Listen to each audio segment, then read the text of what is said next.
is the Baltimore City Council Ways and Means Committee. We are back for FY20. The Baltimore City Council Ways and Means Committee. We are back for fiscal year 2022 budget hearings, specifically Council Bill 21-0080, the ordinance of estimates for the fiscal year ending June 30, 2022.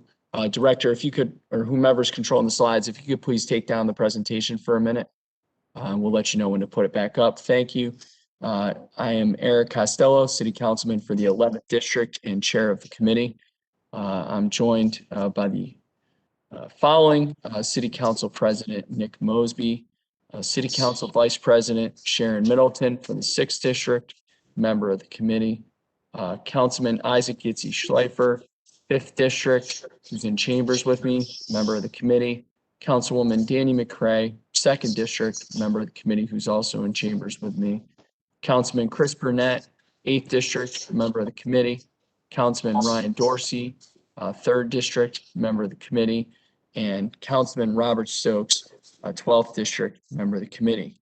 Also joining us from the council, Councilman John Bullock, 9th District, Councilman Mark Conway, 4th District, Councilman James Torrance, 7th District,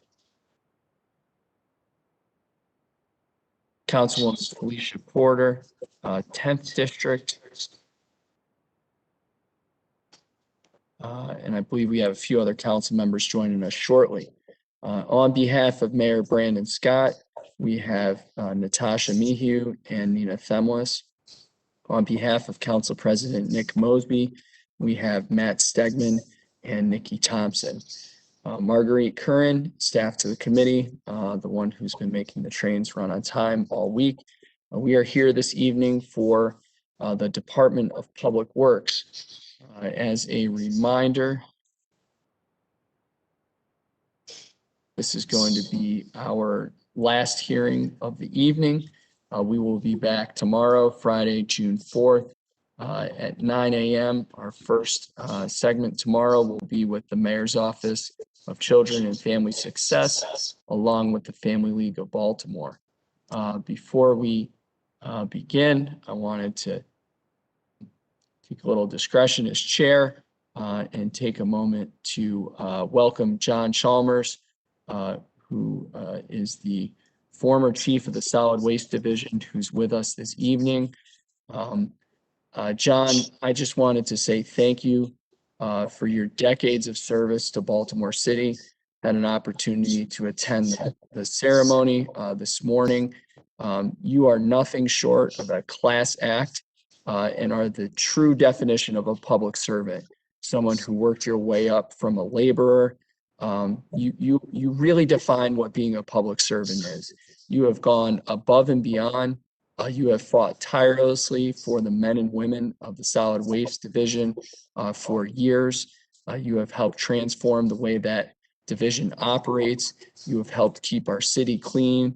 You have taken our phone calls at 2 in the morning, at 3 in the afternoon, at 6 a.m. on a Sunday, at 5 p.m. on a Monday. And I know because those are all times that I've called you and you've picked up the phone, not to help me, but to help the people that I represent. And I know there are hundreds of thousands of people in the city of Baltimore that are eternally grateful for your service, for your love for our city, and for your commitment to the residents and businesses in Baltimore City. John, I will forever be grateful for what you have done for our city. And from the bottom of my heart, I want to say thank you. And I want to wish you all the best in your retirement and in your next chapter. I hope you enjoy your time with your wife and family. And know that there are a lot of people at City Hall that are deeply grateful for everything you've done, and you always have a home here. I'm going to turn it over to Councilman Isaac Yitzi Schleifer. Thank you, Mr. Chair. And I want to echo all the sentiments that Chairman Costello just shared with us. Mr. Chalmers, you've been an excellent public servant, somebody who's really always gone above and beyond for anything that the citizens of Baltimore need. It was really a pleasure to work with you. It's an honor to be your councilman. Hopefully Now that you have all this time in retirement, you're not going to start looking for extra work for me to do in the district. But you're always welcome to come back and assist in any way that you'd like. It's always good to have an insider helping out the district. But there's really, like, words can't express how much your efforts have, mean to me and mean to the communities in my district. One to always do those last minute community cleanups, and you always find a way to get the trash picked up right after. Just everything that you do. So thank you so much. You're welcome. Thank you. Councilman Ryan Dorsey.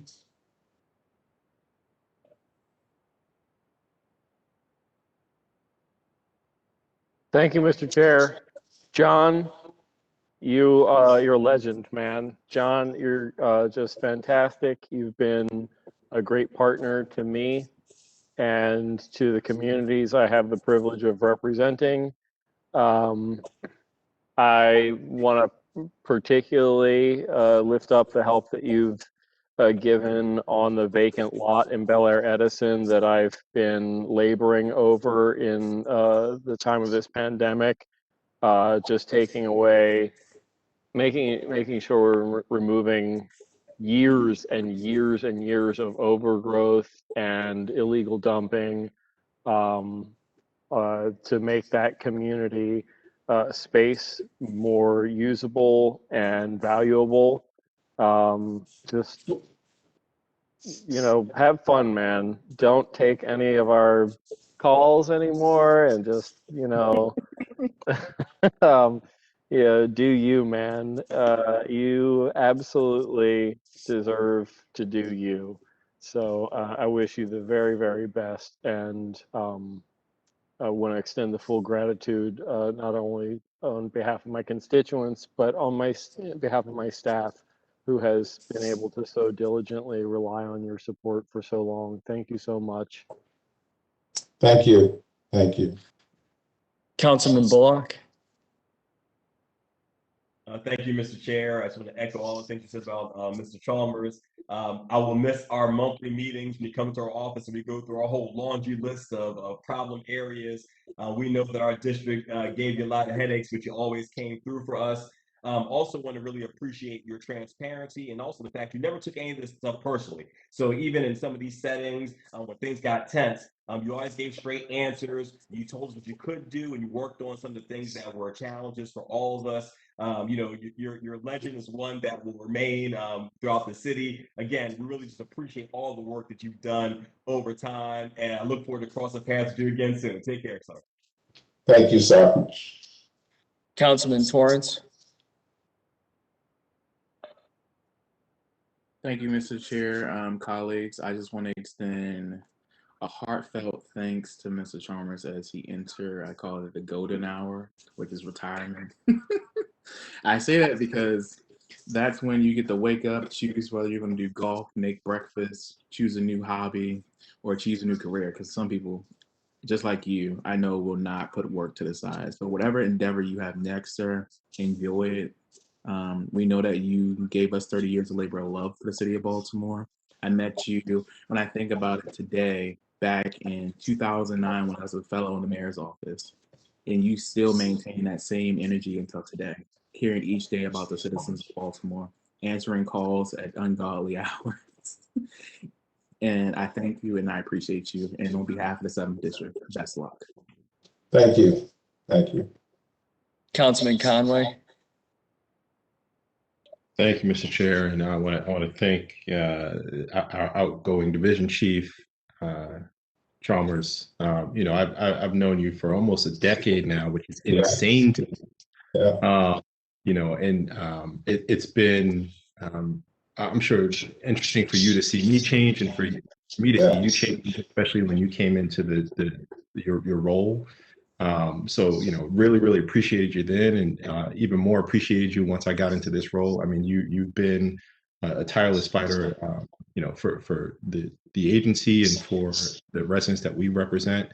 And you've always been known as the guy to get it done. And I don't know how we're going to replace you. We probably won't.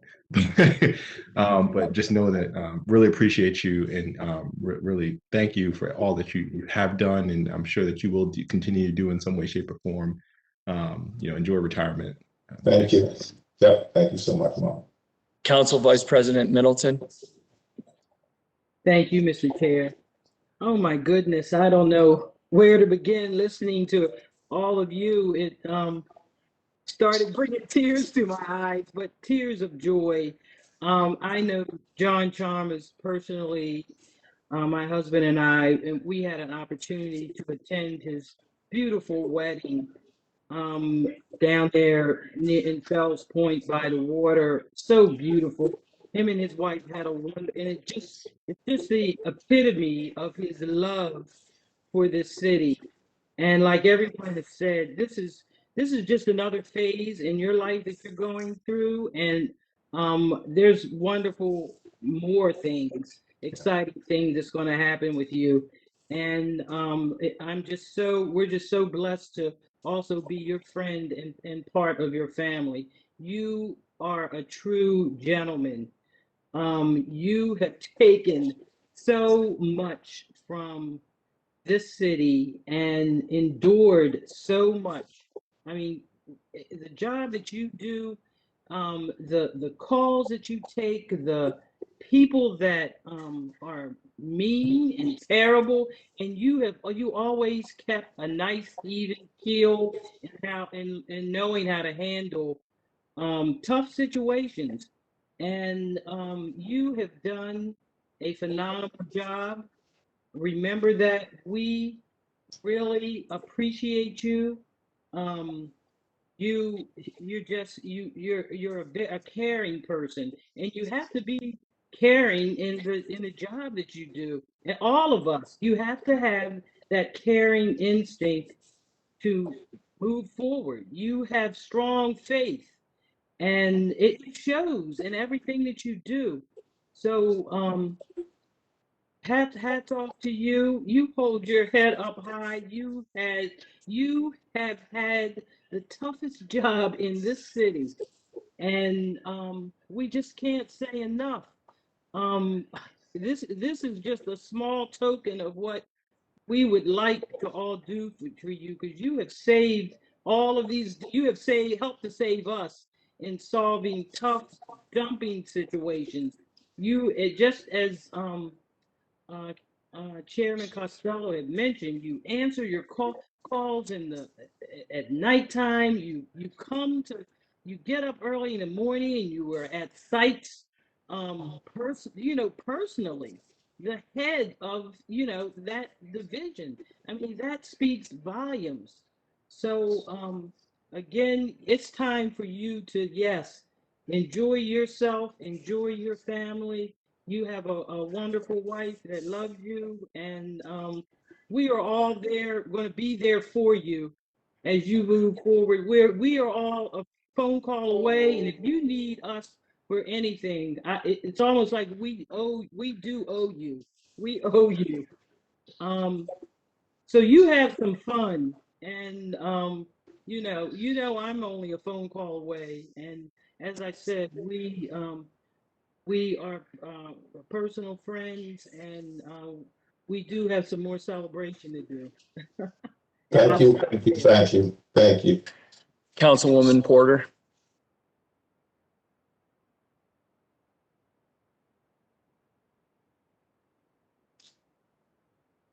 I think she just texted me. I think she's on.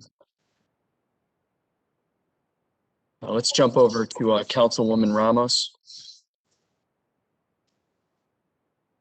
Thank you, Mr. Chair. Mr. Chalmers, thank you so much for everything you've done. I can't, everybody's accolades are definitely deserved.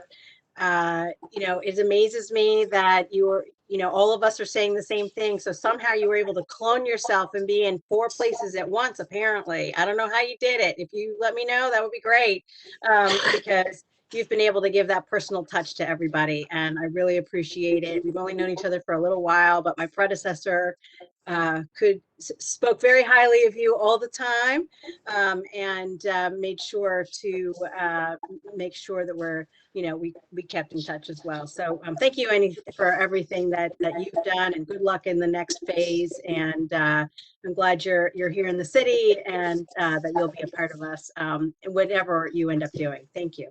Thank you so much. Councilman Burnett. Hey, big day for Mr. Chalmers, and I hope you actually relax. Don't take any phone calls, even if we try, because you definitely put in the work. You know, especially as a young legislator trying to figure out how do I, you know, meet the needs of my community and deal with illegal dumping and mowing and all the other stuff that we talked about. You've always been lockstep in meeting me with the same level of effort to resolve the problems, and you know, myself and my team were trying to bring to it.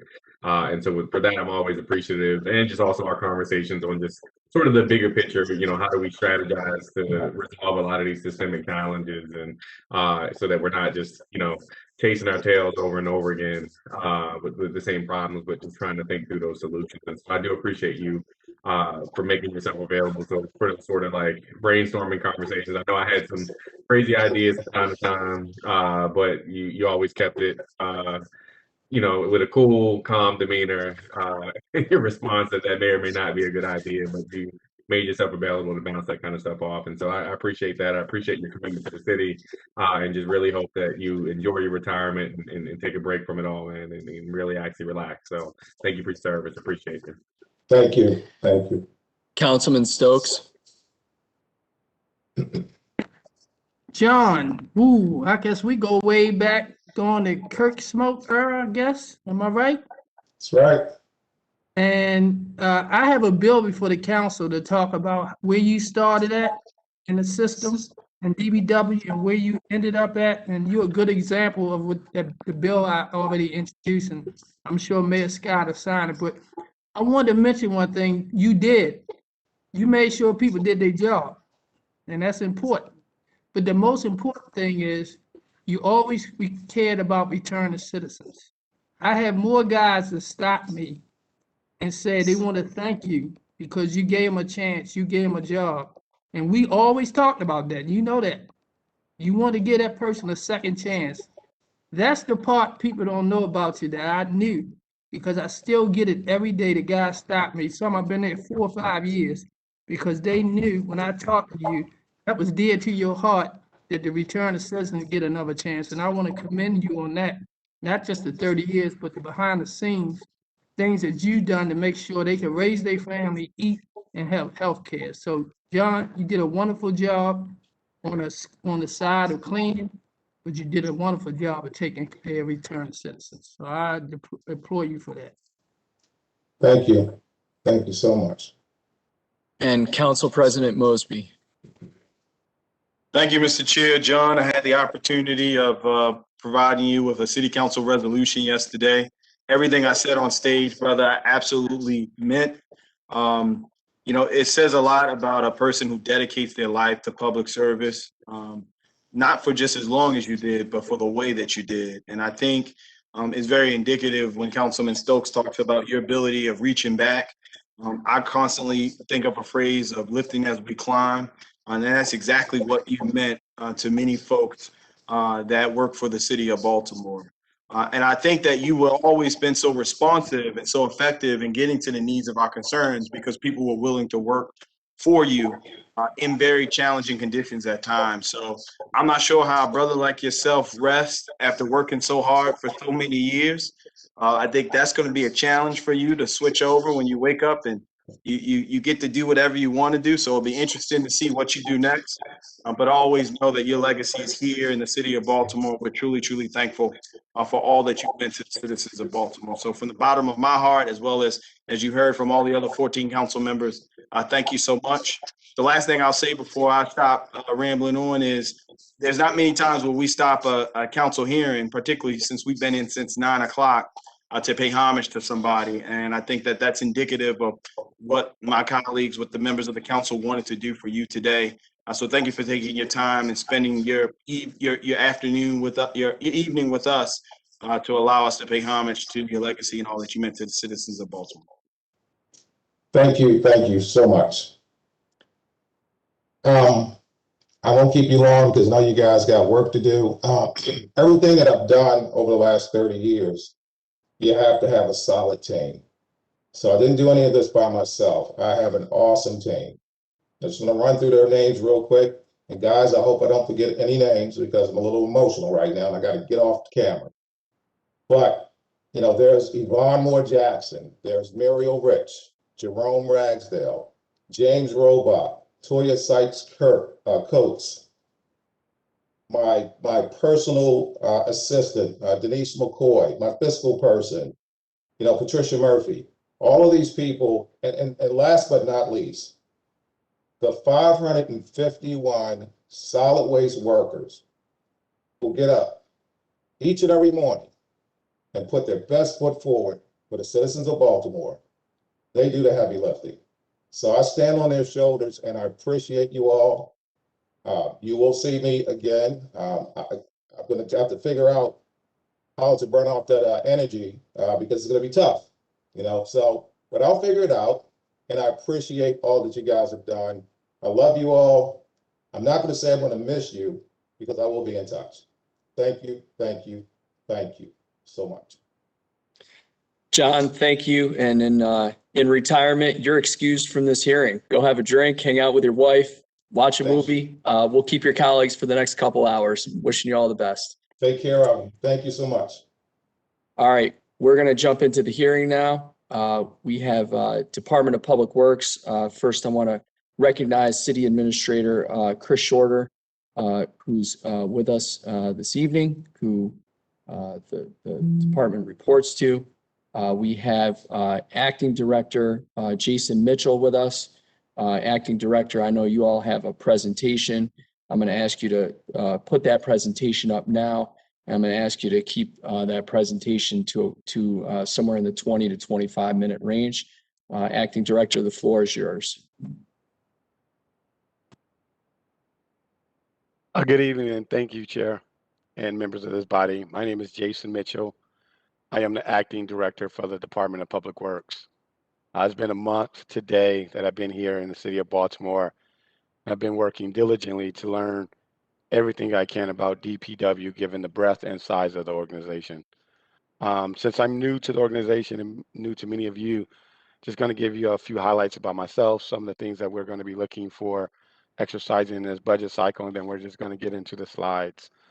So a little bit about myself. My working career spans about 20 plus years, 12 and a half with the city of Oakland, where I was the public works director and an assistant city administrator, and providing service to a diverse residents with complex challenge and a wealth of opportunities similar to here in Baltimore.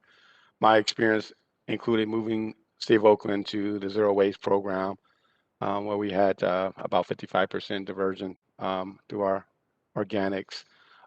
It also includes meeting all and exceeding all the needs of our consent decree and meeting our I&I goals, which we have the same challenges and goals, similar goals here in Baltimore City, as well as creating a comprehensive illegal dumping and blight remediation program that we've done in Oakland. And I look forward to this experience helping to move our budget forward, ideas to provide better solutions, and for DPW to provide excellent services and programs going forward. But with that, there's four pillars that we're going to be building on the foundation here to improve DPW and provide better services to community. And one of the pillars, the first one is communications and customer service. My main goal is to improve interactions with internal and external customers and to ensure that our customers, both internal and external, understand our process procedures and that they're provided excellent service. And I'm certain we'll have those discussions tonight. Using technology and data as a second pillar. We're in the 21st century and we must use technology to guide our work and operations. With that, technology must be used, the data must be used to make better decisions and more informed decisions. And so that would be our second pillar. The third pillar is transparency and improve our processes. We must improve our processes throughout the organization, and we need to communicate better what we're doing, how we're doing it, and why we're doing it. And we want to do that in partnership with all of our key stakeholders. Our fourth pillar is investing in DPW staff. Our staff is what keeps our engine going. By investing in our staff and training and promotional opportunities and given tools and equipment to do their job more efficient. We have a more engaged workforce, a happy workforce, and a workforce that will be a lot more efficient. And so investing, caring, and appreciating our staff is one of the top key pillars here in Public Works. I am here joined by many members of our senior team in Public Works, and we will rely on them to help me implement this budget as well as respond to questions here today. Next slide. DBW's mission, we support health, environment, and our economy of our city and the region by providing customers with safe drinking water and keeping our neighborhoods and waterways clean. And our vision is to be strong proponents and protectors of our environment and the health and validity of our communities. Next slide. The department organization chart. The department is divided into 4 different functional areas. The Bureau of Solid Waste, which is led by John Chambers, and now acting Yvonne Moore Jackson. And again, I want to thank you, John, for all you do. Your DPW family appreciates you and love you. Our Bureau of Solid Waste handles our trash and recycle collections and disposals throughout the city. Our second bureau is the Bureau of Water and Wastewater, led by Joseph, which manages all water, wastewater, and stormwater operations. Our administrative operations is handled by our Chief Administrative Officer, Julie Day, and other department operations, fiscal, strategic considerations are handled by Deputy Director Matt Garbart. We will make sure the committee has a more detailed org chart with all of our other office leads, our division chiefs, and their contact information. Next slide. Who we are. DBW employs over 2,700 people and has an operating budget of over $658 million. Our annual capital budget is more than $279 million, and we have a $2.1 million program, billion-dollar programs in our capital improvement budget over 6 years. DBW manages and supports over $5 billion in city-owned assets, and we provide drinking water for 1.8 citizens in Baltimore City and our 5 surrounding counties. And we provide and treat 253 million gallons of wastewater each day. We maintain the city's storm drain system. We collect solid waste, our trash and recycles for 210,000 households weekly. And we support and we provide sanitation services that include street sweeping, cleaning of illegal dumping, harbor cleaning, rat abatement, and much, much more. Next slide. So first, we're going to talk about a little bit more about the budget in our Solid Waste Administration, Service 600. This slide describes Service 660, which pertains to administration of solid waste operations. Budget includes $2.2 million. It funds the bureau head, operation manager, administrative support staff, and funding for fiscal 2022 remains the same. Next slide. Service 661, public right-of-way cleaning. Slide 661 describe and pertains to our right-of-way cleaning, which includes services such as street and alley cleaning, mechanical street sweeping, the cleaning of business districts, marine operations, and graffiti removal.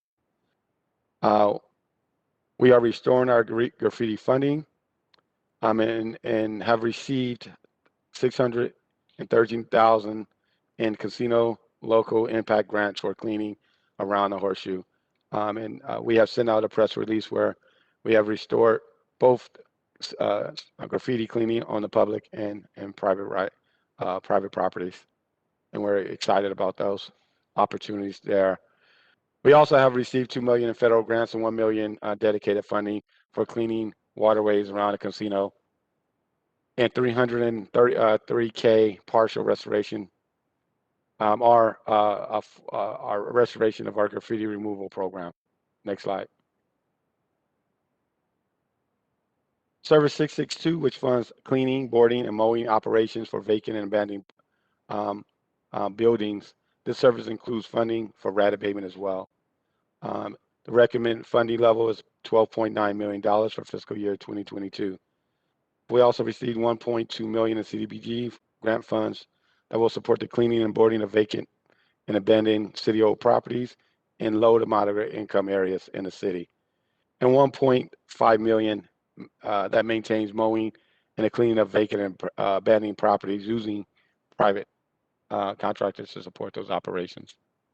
Next slide.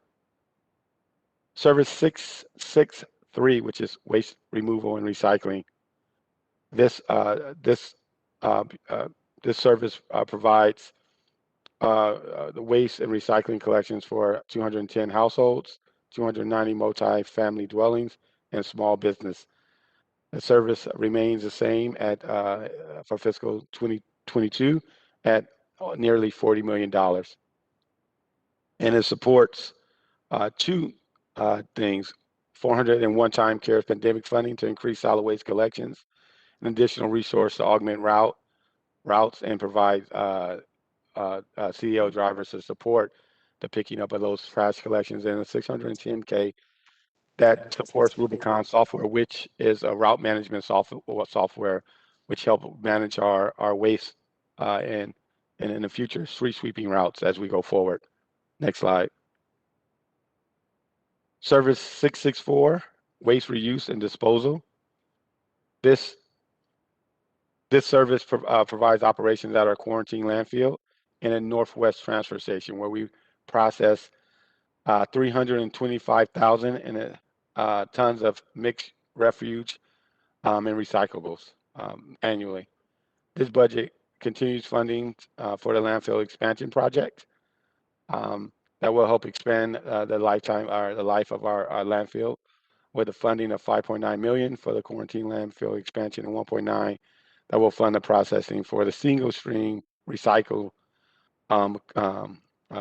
contracts to process our recyclables here in Baltimore City. The total funding is around $31 million. Next slide. And I won't name all of them, but I just want to name a few of the accomplishments of the Bureau. We successfully closed, even in the midst of a pandemic, 250 service requests, and the men and women of the solid waste program has done an excellent job with being on the front line and providing services to the city and the residents of Baltimore City. And I want to thank that staff for doing a great job in closing 250,000 service requests this year. We also have partnered with local workforce development organizations to help assist us with providing staffing we need to help support our youth in hiring 25 workers.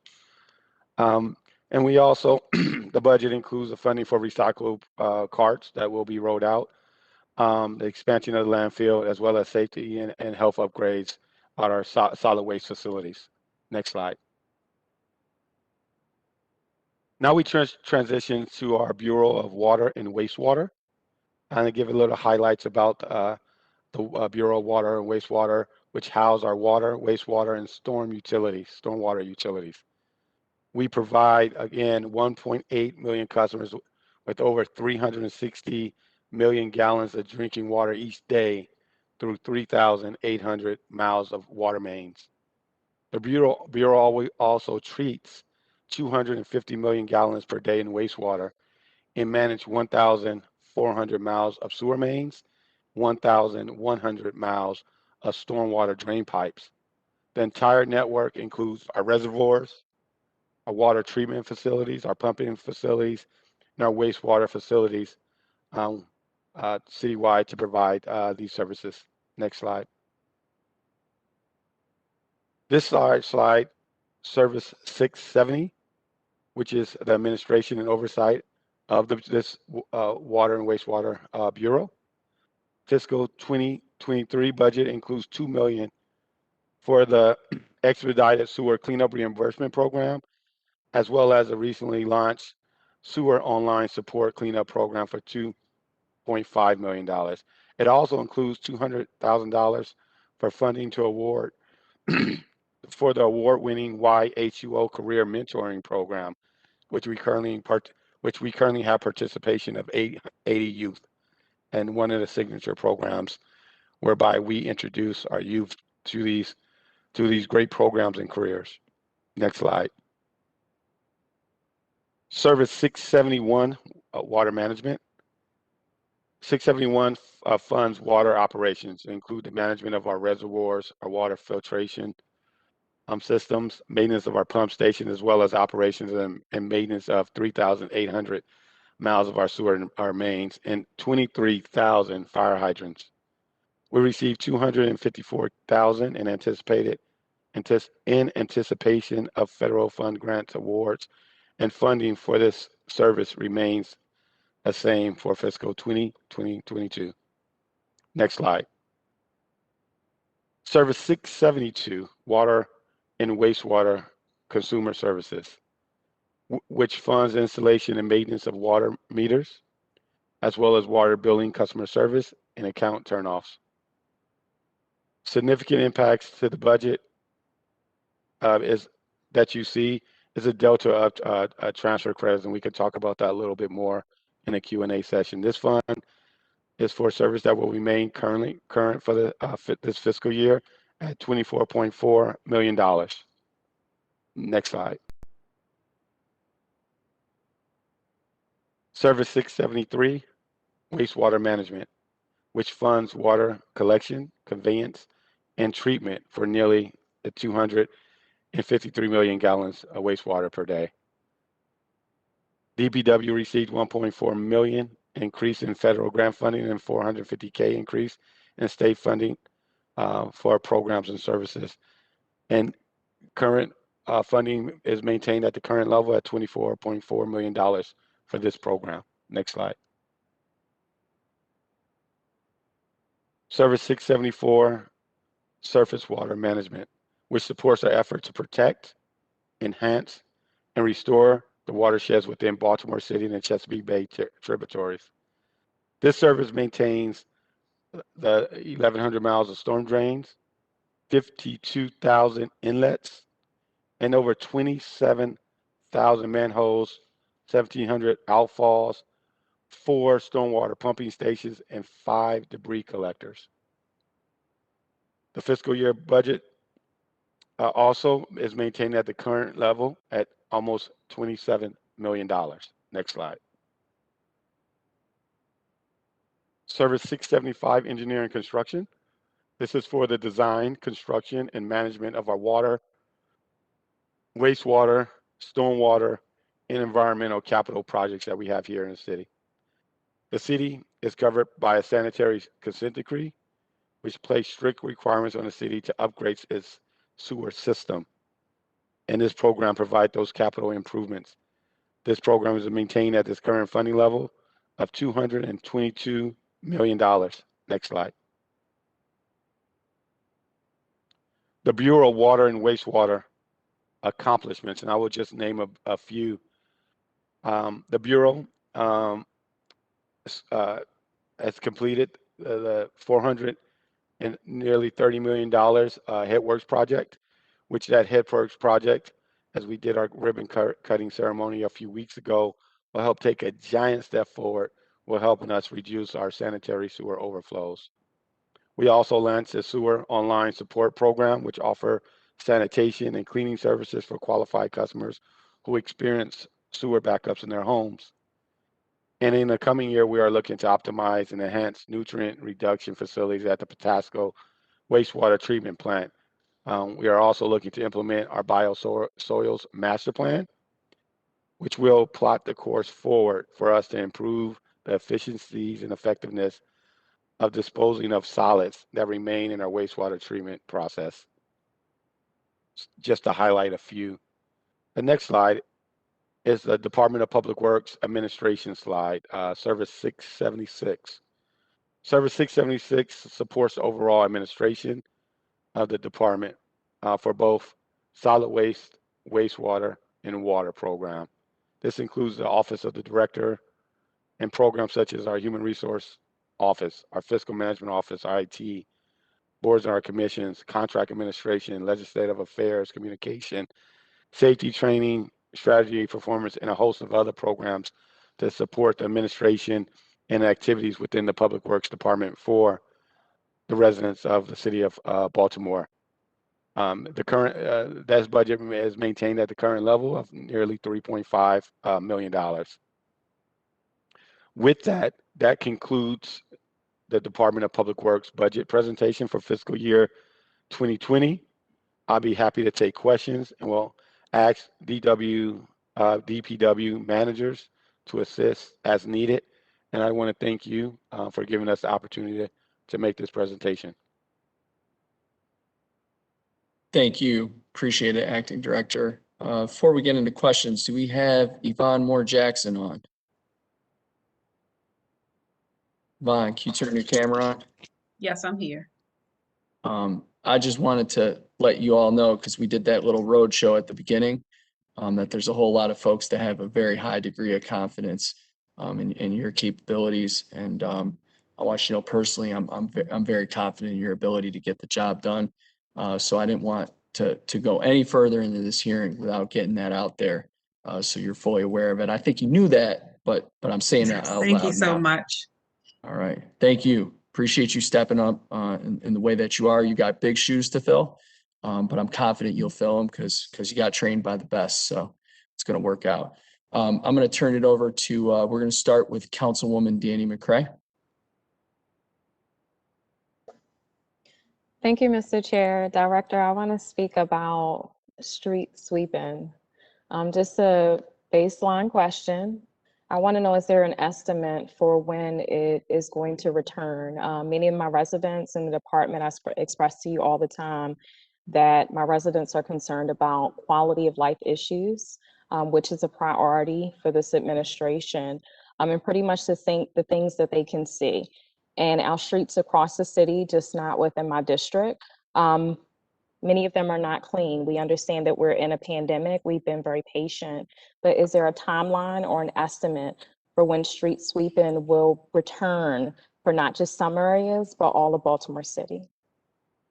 Thank you, Council Member. Yes, as you know, as part of the pandemic, some of the service levels were reduced, and street sweeping was one. We are currently right now, as you know, rolling out our recycling carts and rolling out that program so that we can provide cart service for both streams, both our organics and our recycling. We also are right now working diligently right now to bring in commercial drivers, doing a big education push to get commercial drivers, and looking at our Rubicon software so that we can shortly bring on our street sweeping program. That's a very key and critical component and program for the department and for the city and your district and all the districts here in Baltimore City to keep our streets safe and clean, and to keep that material for, as you know, to flow into our stormwater our system. And so we are actively right now. I have a meeting with Yvonne Moore Jackson and our team to look at implementing that street sweeping program shortly. Our goal and our hope is to do it within the next 60 days, but we're going to have to work diligently to get the requisite drivers to make sure that when we bring those services on, that they are consistent, right? I think one of the things that we want to be able to do is, like we mentioned as one of our pillars, is to provide excellent customer service. We don't want to be in a position where we bring in on routes and because we don't have the requisite staffing, we would miss routes and different things of that nature. So we're working to build a solid plan so that we can provide excellent services to the community and do it as fast and as efficiently as possible. So those are the timelines, and I appreciate the question. Thank you. Just have a follow-up. How many drivers do we need at this time, or when you work to return within 60 days, how many drivers do we need to return to normal service levels, just regarding street sweeping? Yvonne would have the numbers. I think, Yvonne, you can speak to the amount of drivers it takes to meet all the routes that we have in the city. Yes, so right now we have 32 driving position vacancies. That's 5 CDL1 drivers, 20 CDL2 drivers, 6 solid waste drivers, and 1 tractor trailer driver. So for street sweeping, those drivers are CDL drivers 2. And for the routine services is the solid waste driver. So we're actively looking for 32 CDL drivers at this time. Thank you. And I know we are limited to 2 questions, so I'll hold my other questions for the next round. Thank you. Thank you. Director, Acting Director, welcome to Baltimore. My first question is DPW. Let me just preface this. DPW, I think out of all city agencies, has the most room for improvement, which provides a great opportunity for you and the team that you're building to implement a lot of changes that need to happen.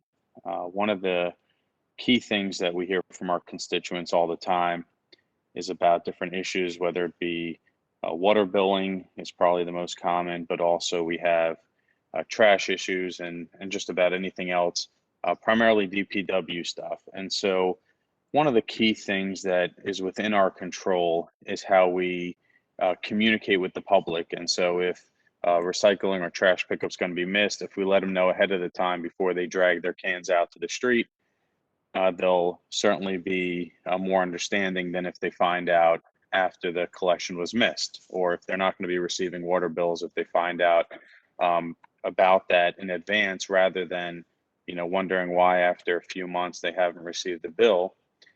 They will certainly be more understanding and prepared for it, which will also ease the amount of calls that myself and my colleagues get. And so my first question for you is, what will you do to increase the transparency and communication with the public?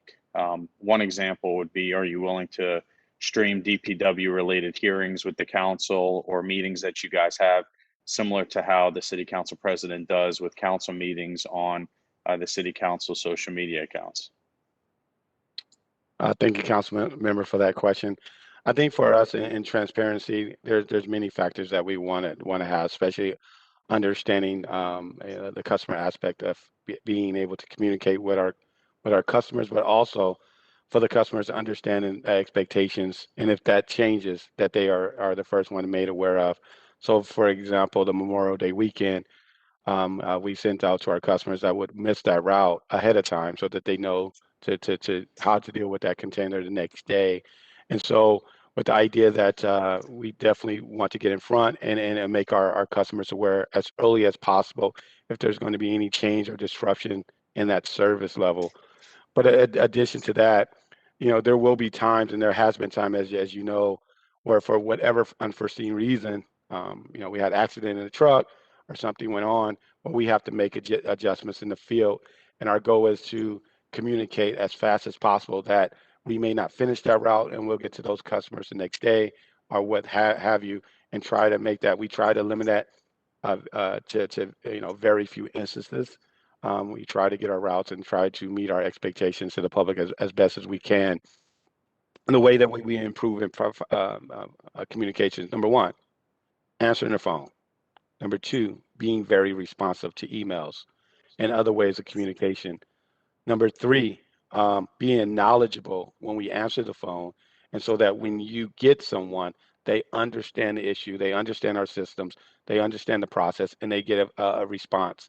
And I think if we do that well and communicate well on our website, communicate well through social media, get out in the community. As you know, some of our communities don't engage in digital as much as other communities. And so getting out there into the street fairs, getting out there into those farmer market, getting out there into those community cleanup events and really articulating what we're doing and become a partner with the public, I think that's going to be very critical in improving customer service.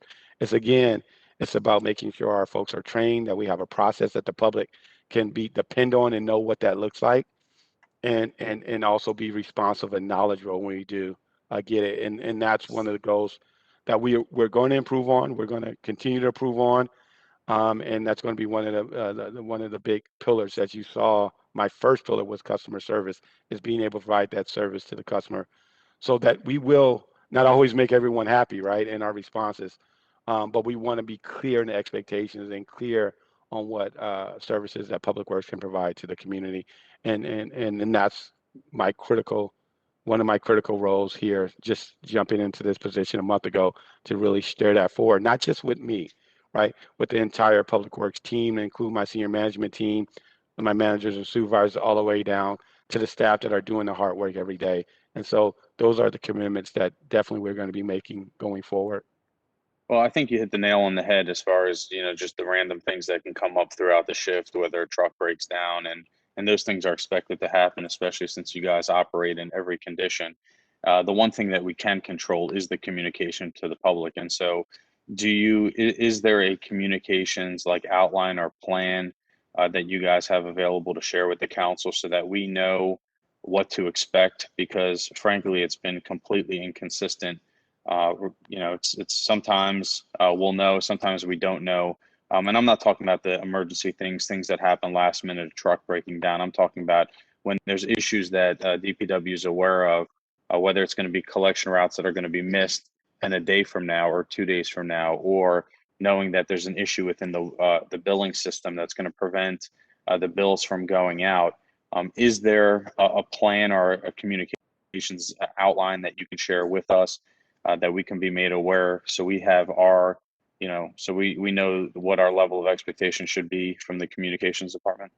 Yeah, we've been looking at that since the last month and trying to solidify and move that plan forward. So as we finalize that plan, yes, we will be able to share it, not only to this body, but also to the public as well.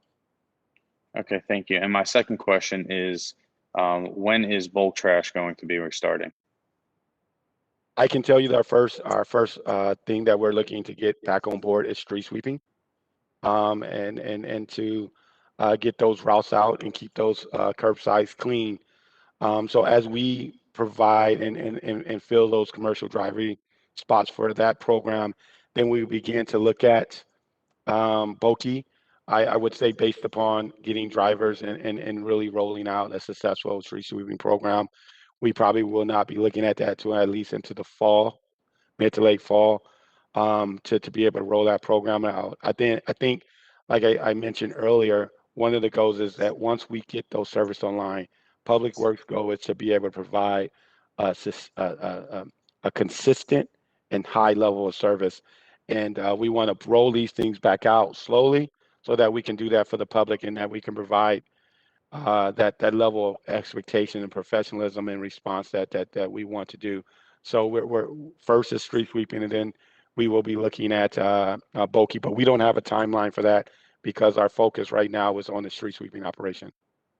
Right, and so similar to the question along with the street sweeping was, what level of staffing is necessary in order to restart the bulk trash? Because I don't know about other districts, but I see in my district random like mattresses popping up in spots that never had dumping before, and that's pretty indicative of the bulk trash not being picked up. So how many people are needed in order for that service to restart?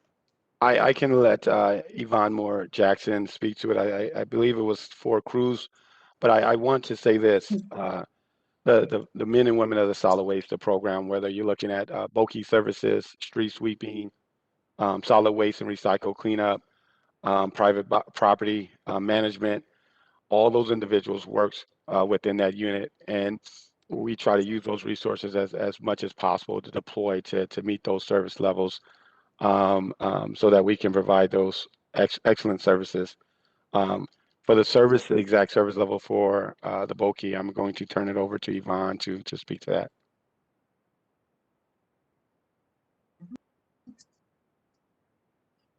Yeah, so it's out for bulk trash. Right now, those drivers are working in routine services, helping with the trash and recycling collection. And so how many people is that? Well, it's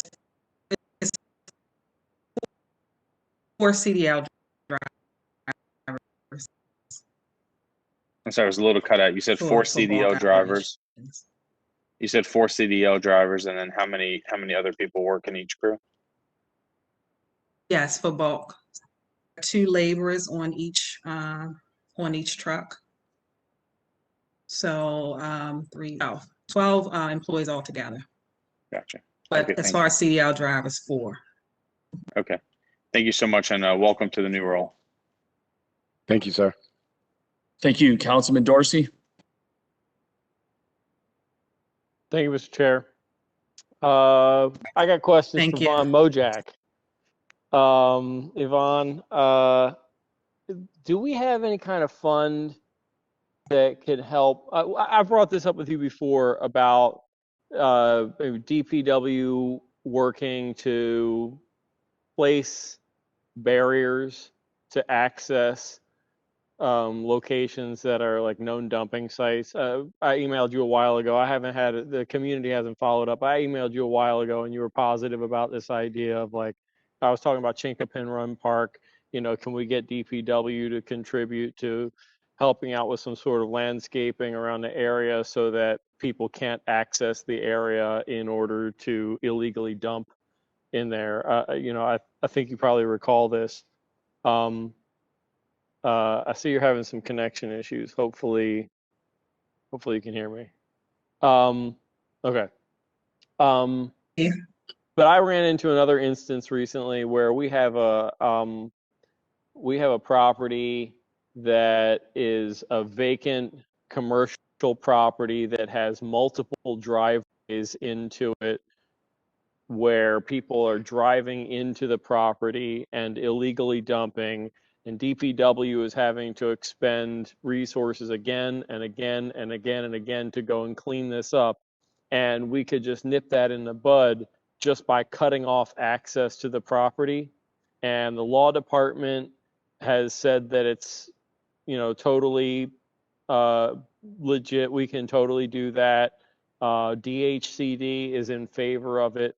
But what we really need is some Jersey walls, and DOT doesn't happen to have any in stock, and they're kind of like, well, we'll see if we can come up with a number for what it would cost to procure some more Jersey barriers. Does DPW have anything like that, or does it have a fund that we can draw from to procure items like that to work collaboratively to create these kind of barriers? I'm not aware of any funds for that particular instant, but normally we work with DOT and HCD on items like that. We just did it down on Clipper Mill Road where DOT was able to put some barriers up. It was under that bridge where we normally, it's always dumping of construction debris and I know things like exactly that. what you're talking about. So yeah, so normally we work with DHCD either on fencing or DOT on barrier walls, and that's how we normally handle it. I'm not aware of any funding that we would have in solid waste for that. But I mean, I guess since DOT's role is basically only involved because it's, you know, like having to place a barrier somewhere kind of in or along the public right of way, it's not really, you know, they would basically be just doing the favor of placing it there if they had it. Is there somewhere we can come up with some resources for this? I mean, since it's some additional resources, do you have materials that you can give to DOT for this? That's the only thing stopping us. I mean, we're facing illegal dumping at one site 2 and 3 times a week, and the only thing stopping us from stopping it is the availability of some Jersey walls. I would have to defer to Director Mitchell or either our financial person, Troy Brogdon, about any funding, but I'm not aware of any. Councilman Dorsey, this is Daniel Ramos in the CAO's office. That is a model that we're looking holistically at a lot of things in the solid waste HCD division of labor. We have seen that this can be successful, so it is something that we are going to look at to expand. At the moment, as Yvonne mentioned, it's been on a case-by-case basis, particularly on city-owned property. but it is a kind of common sense solution that we're looking to expand. All right, so on a case-by-case basis, right now I have a case where we have dumping 2 and 3 times a week in the middle of a residential neighborhood at a vacant commercial site that I want to make stop, and I need somebody to come up with the materials on this case to do something. And I apologize, Mr. Chair, for violating your rule of getting into district-specific things. But this, you know, if we're already doing this on a case-by-case basis and we have not expanded it enough, then I need to make a plea here for my case to get some action. You can send that information to me, and I'll follow up with you directly. Thank you. The only other question is one that I think was already touched on, which is CDL drivers. This is something I believe I have asked about every single year during the budget. I think it's 2 years since DHR last did a compensation study for CDL drivers. We are paying 30% less than the market rate for CDL drivers in the city. And I know that this is impacting DOT's ability to hire drivers who, in that case, they specifically also need skills to be able to operate a tow truck, which makes the disparity even worse. But I need to know if DPW is still is finding difficulty in hiring people because of the compensation level. And I assume the answer is yes. I'd just like to hear it. This is Jason. Thank you for that answer, Councilmember Dorsey. Maybe the hiring and the dollar amount potentially could be a human resource question, but I'm gonna give an answer from my experience. Being in another jurisdiction is having similar challenges that you have here in Baltimore City. And one of the things that we're looking to bring here, and we had some conversations yesterday about a potential program, is training our own, right? And so a lot of municipalities, it's not so much a pay issue as a training issue. So we're looking at potentially bringing a training program house where we train our staff and give them ability to get those licenses and even get those abilities to provide promotional opportunities so that a laborer similar to John can get a license and then move over and to be a driver and then move into a supervisory role. So being able to provide training so that staff can move up in operations. I think once we train our staff and give them that opportunity to grow through the agency, not only do we bring up morale, we bring the ability to grow our own CDL drivers. Normally, when you are trained and supported by an agency, you stay with that agency. And I saw that in the city of Oakland. And that's the program that we're looking to bring here in the city of Baltimore. The pay issue, I don't know enough about to get into that. But I definitely know if you provide opportunities, you provide growth opportunities, you provide an excellent work atmosphere, that people, it's not sometimes about the money, right? It's about the experience and the mission that we do. The men and women, as you know, that works in solid waste, many of them live in this city. They love this city. They love providing services for that city. And so we can train them so that they can get promotional and upward mobility, but also train them to have the CDLs. I think it's a win-win and an excellent program. We implemented that in the state of Oakland, and 95% of our commercial drivers were internal. I mean, it sounds great. How long does it take to train a CDL driver? And are you proposing something like an apprenticeship program, like other programs where you have to stay with the employer for some length of time, or else repay the employer for that training? I can tell you we're working on that right now.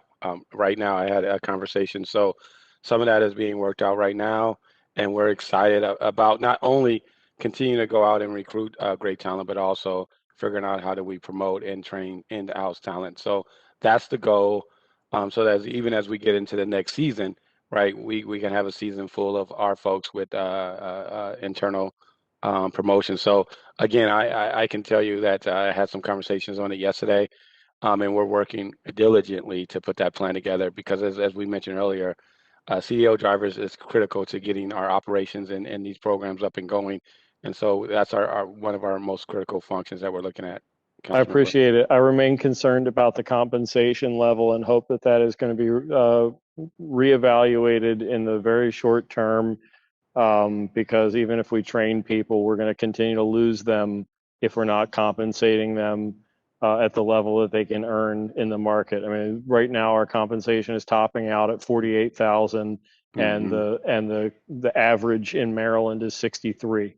Yeah. So we're paying well below market, and that's 48 is the top of the upper level position. The lower level tops out at 40, and you can make on average 63 in Maryland as a CDL driver. So, you know, I hope that we can train people, and I hope that we can do it expeditiously.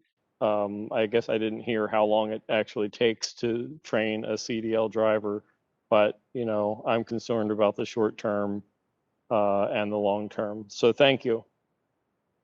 Thank you, and point well received. Councilman Bullock. Yes, thank you, Mr. Chair. Thank you, committee members, for your indulgence. Thank you, Director, Acting Director. My question is really around water billing. I know we've had a number of challenges as it relates to accuracy, both on the residential side and the commercial side. Can you address how you look to manage that issue? Because it's been one that's haunted us for quite some time. No, thank you for that question, and I appreciate you bringing that up. Excellent question. We have already commenced a task force that is working on our water billing, and it's not just water billing; it's customer service, water billing, in our meter operations, because they're all in one. And so our deputy director, Matt Garbard, is leading that effort, and he can speak to a lot more details on some of the excellent things that we are now working on and pushing forward. I'm going to turn the mic over to Matt. Thank you, Mr. Director. And Councilman, I thank you for your question. I know that's something that's been on everyone's minds for quite a long time. One of the things that we started with is Mayor Scott announced in January that the meter shop would be restored and would remain a city operation.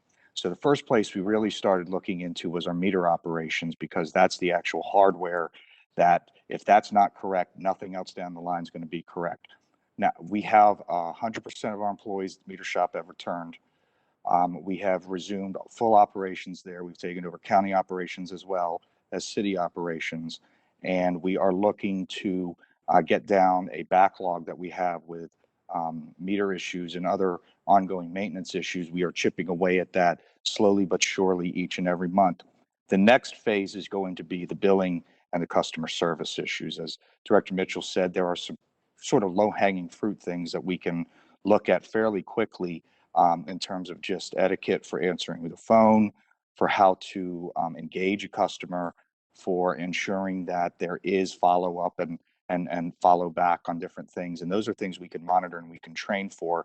So that's going to be really the next phase of everything that we're looking at. And then in big picture, you know, we are looking at gaps in process. We're looking at gaps in systems and how we can try and close those. So it's been a slow process, but it has been a fruitful process, and we've learned a whole lot, and we've actually come a long way. Thank you very much. Thank you.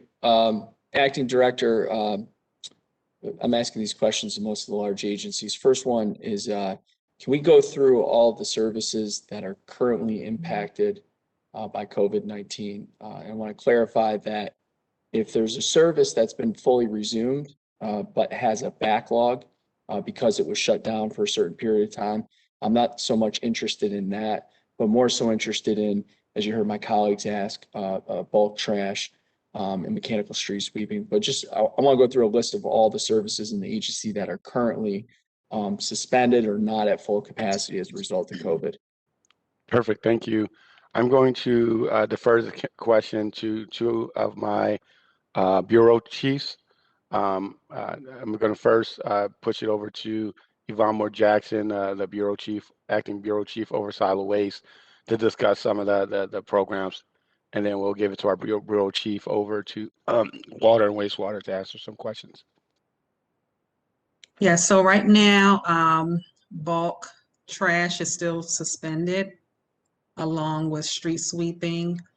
We had a partial restart of graffiti earlier last month, and we're pushing to have the full start in the coming weeks. All Let me, those- let me okay, jump in because I wanted to say something. okay, The graffiti removal service is something that Councilman Stokes and I had been working on for a couple months now. It was an item that was cut from the budget last year. We reached out to Mayor Scott. He was extremely receptive to our concerns, which we're deeply appreciative for. Mayor Scott had us connect with City Administrator Shorter. I think the city administrator fully understood what was going on and kind of I won't use the word inequity, but the unfairness of the situation, that we had residents doing the right thing, right? They were calling 311, but they were getting hit with code enforcement citations or notices to abate from housing code enforcement. So we continued to work with City Administrator Shorter, and we were informed, I think yesterday, that not only has the service been resumed for public property, but Administrator Shorter, under the mayor's leadership, was able to get that service restored for private property.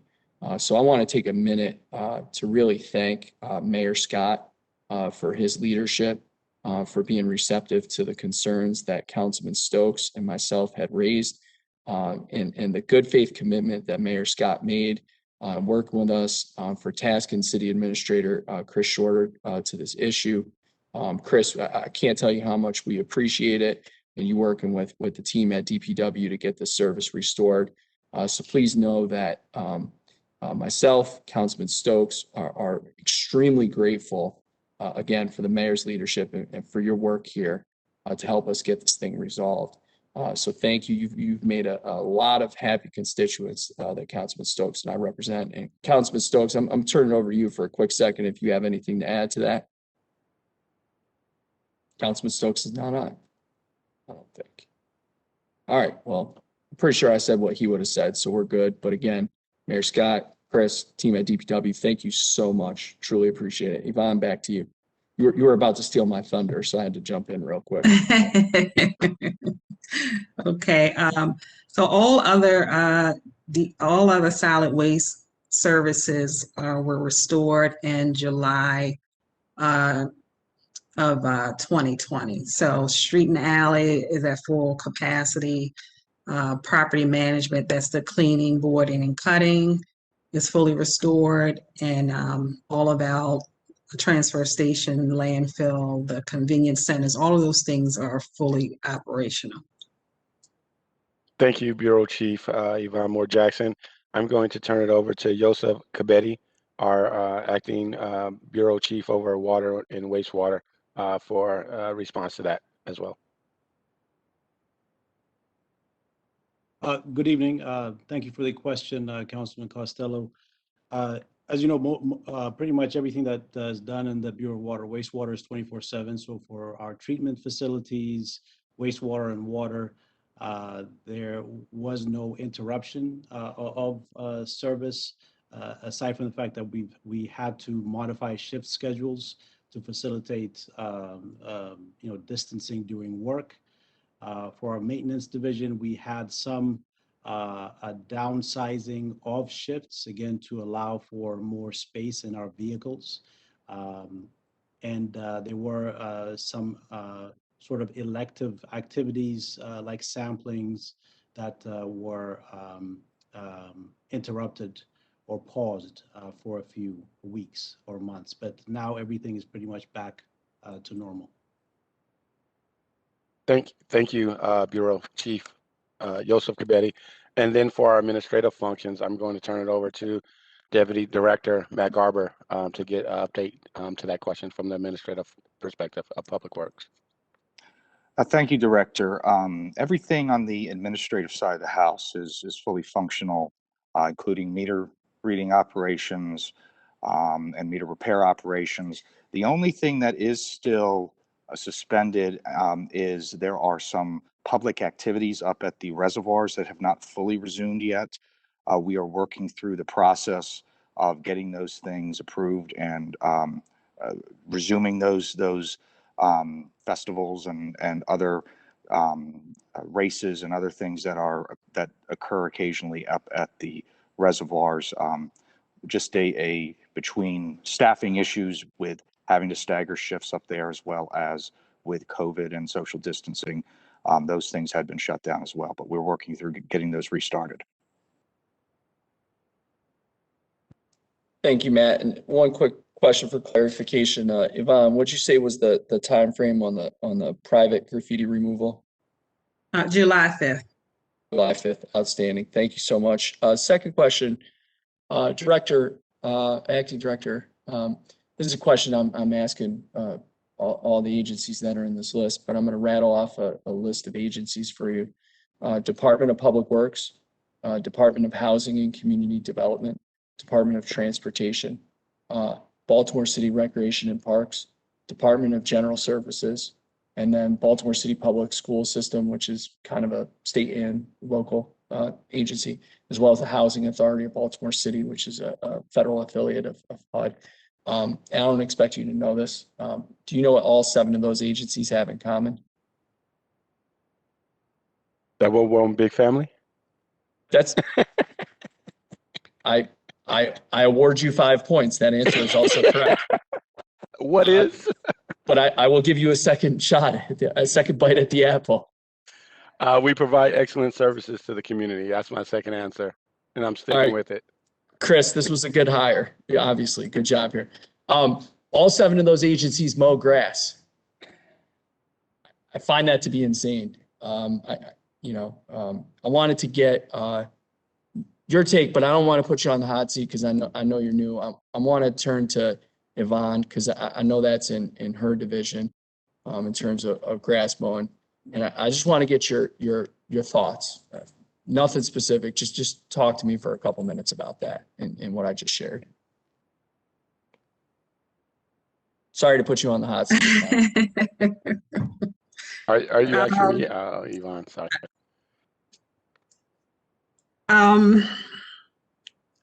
We cut grass on public. We cut all of the mayor and city council properties that are tax sale properties that are responsibility of HCD, responsibility of all city lots. It's better for me to say what we don't cut, and that's parks. We don't cut parks. We don't cut medians, and anything that belongs to DOT or Recs and Parks or schools. Everything else we are responsible for. We are also responsible for private lots that have been issued violation notices from code enforcement, and the owners fail to abate the violations. So we get those work orders to cut that grass. Mr. Chair, do you mind if I jump in? Give me 1 second, if I may. Yvonne, yeah, go ahead. DCAO. So like we discussed in the general services hearing, one of the nuances, for example, on these lots are that some of especially our internal crews also do the cleaning. Some of which, removal of bulk items, removal of other things, and some of the vendors that provide the mowing services and other agencies wouldn't do that work. Right. And look, Chris and Daniel, I understand that there's a lot of complexity to this operation. It's real easy for me to sit up here and say, what do all these agencies have in common? They all mow grass, right? Like, that doesn't make any sense. I get it. I truly understand that that's complicated. DOT has a different set of rules that they have to abide by when they're cleaning or cutting grass in a median, right? And we have to deal with maintenance of traffic plans, right? And then we got a DPW team that is dealing with bulk trash while they're doing it. So I want you to know that I understand and appreciate the complexity. I'm not grandstanding, but I do want to make a point here that And to me, it's important to hear from the agencies themselves that are tasked with this. And I do think it's important to hear what their perspective is. So I want you to know it's not grandstand, and that's me trying to get out of the agencies what they think about that and hear if they have ideas or suggestions. But Deputy CAO Ramos, I do appreciate that. Acting Director, I think you know where I was going with this, so I've shared what I had to say. And I won't bring it up again until the next agency comes in, which cuts grass, which is the school system tomorrow evening. And we don't tell the school system what to do necessarily, so I'll bring that up to the school board, and maybe there's a way they can think of partnering with the city. So do Mr. appreciate Chair, that. we have Rec and Parks first. I'll bring it up twice tomorrow. Thank you, Councilwoman. I do appreciate that. Council President Mosby. Thank you, Mr. Chair. Quick question, probably best suited for Dan. But the decision to start back up recycling before street sweeping. Now, we know that when we look at the map of our city and we look at where, recycling kind of happens the most and where we still have a tremendous amount of opportunity and improvement, if we're able to conflate the issues of quality of life issues of illegal dumping and of debris in our streets, those maps don't always align. So just really wondering the strategy of why we went to recycle and re-engage the recycling aspect from a service perspective before we went back to street sweeping. And I say that because in certain parts of West and East Baltimore, we've received a lot of complaints associated with the level of debris that's accumulated and picked up over, the months of COVID since everything was turned down. Thank you, Mr. President, for that question. I can tell you one of the commitments of Mayor Scott was to restart recycling, and we delivered on that. In terms of the trade-off between recycling and street sweeping, we know that a lot of neighborhoods in East and West Baltimore don't have the same rates of recycling, but it's not zero. And what we were seeing is that folks were traveling to move to one of our community drop-off center, and we were putting the burden on the individual to come and do what is environmentally correct. So that all kind of played in. It's also a much bigger operation. So we wanted to make sure when we restarted it that we were going to be able to sustain it. So it was easier to deploy recycling than, all the aspects you named, all the debris that's in the streets, that's in our gutters, that's going down our, that's going and winding up in the bay, that's environmental issue as well. So I guess operationally, it was just easier to restart recycling before going back to street sweeping. I wouldn't say that. The recycling is a citywide function. So I wouldn't say it's necessarily easier. What I was trying to say is that, we do, even in the communities where we don't have high rates, it's not zero. And in order to provide that in order for folks to meet that service, we were putting the burden on people to come to us as opposed to coming to them. Yeah. So I guess the concern from the community is that in those same communities, of course, it's not zero, but they have a tremendous amount of illegal dumping. They have a tremendous amount of debris. And I think what we heard from many of the council members today, particularly in certain districts, the constant concerns and complaints they're getting about the cleanliness of our city is directly related to street sweeping and not necessarily the recycling. So I just kind of want to understand and know the motivation behind it. Is there a plan to fully? I'm sorry. This is Assistant Acting Director Mitchell. I wanted to also jump in and respond to that as well, if you don't mind, Council President. Yes, sir. I think during the height of the pandemic, as you know, many folks were at home. Everybody was working from home, or the country was shut down. And as you know, parking and curbside was very challenging. I know in Oakland, it was very challenging for our street sweepers to get to the curb because of the amount of parking, but it was also very challenging for people to move their cars, especially in more congested areas, to get to the curbside to sweep it. And so many of the street sweeping program, not just in Baltimore City, but across the country, experience the same issue. Now that we're coming out of the pandemic, right, and people are now getting vaccinated or going back to work, one of the critical thing, and I think to Deputy Administrator Ramos and Shorter and to Mayor Scott, that's the reason why our focus right now is to try to get that street sweeping, because as folks are getting vaccinated and going back to work a lot more, we're going to get access to that curbside to do that cleaning that is needed and to improve the conditions of those communities. No, thank you for that. Operationally, that's the kind of answer I was looking for, but that makes the total sense. Much easier to start and deploy recycling than street sweeping, because everybody's home, all the cars are parked, and you wouldn't get our bang for our buck as it relates to going and picking up the recycling. So thank you for that answer. I guess right now, knowing what you know, Acting Director Mitchell, is there a strategy or a timeline to fully deploy street sweeping? Because I know myself and probably many of the other council members, constantly get asked this from community leaders. Is there a plan to go back to the full deployment of street sweeping? And if so, when? Do we have a timeline? We're working on that right now with the administration to develop that plan. Again, we were looking at our CDL drivers and making sure that as we roll this out and hopefully the next a few months, hopefully weeks, that once we provide that level of service, that we don't have to pull back. The last thing that we want to do is start a program, and then as we don't have enough staff to support it, we're providing spotty services, and then that goes to the customer service. So right now we're fully court press to look at how do we get that operation started as soon as possible, and that's the next thing, as we mentioned earlier, that will be coming online through the Bureau of Solid Waste. Understood. And the last thing I'll say is, you guys are the subject matter experts. So you just gave me like a very easy third grader answer that anybody would be able to digest and understand, associated with, why would we go to recycling before we would do street sweeping? If there's ever opportunities for the council to kind of push out like that really quick, easy messaging of like the methodology of why we're doing things like that, please help engage us. But then also, please don't kind of think everybody like knows all the knowledge that you guys understand and know, working in the industry. But I think to the average resident, I can explain that real simple and real easy. So I appreciate that answer.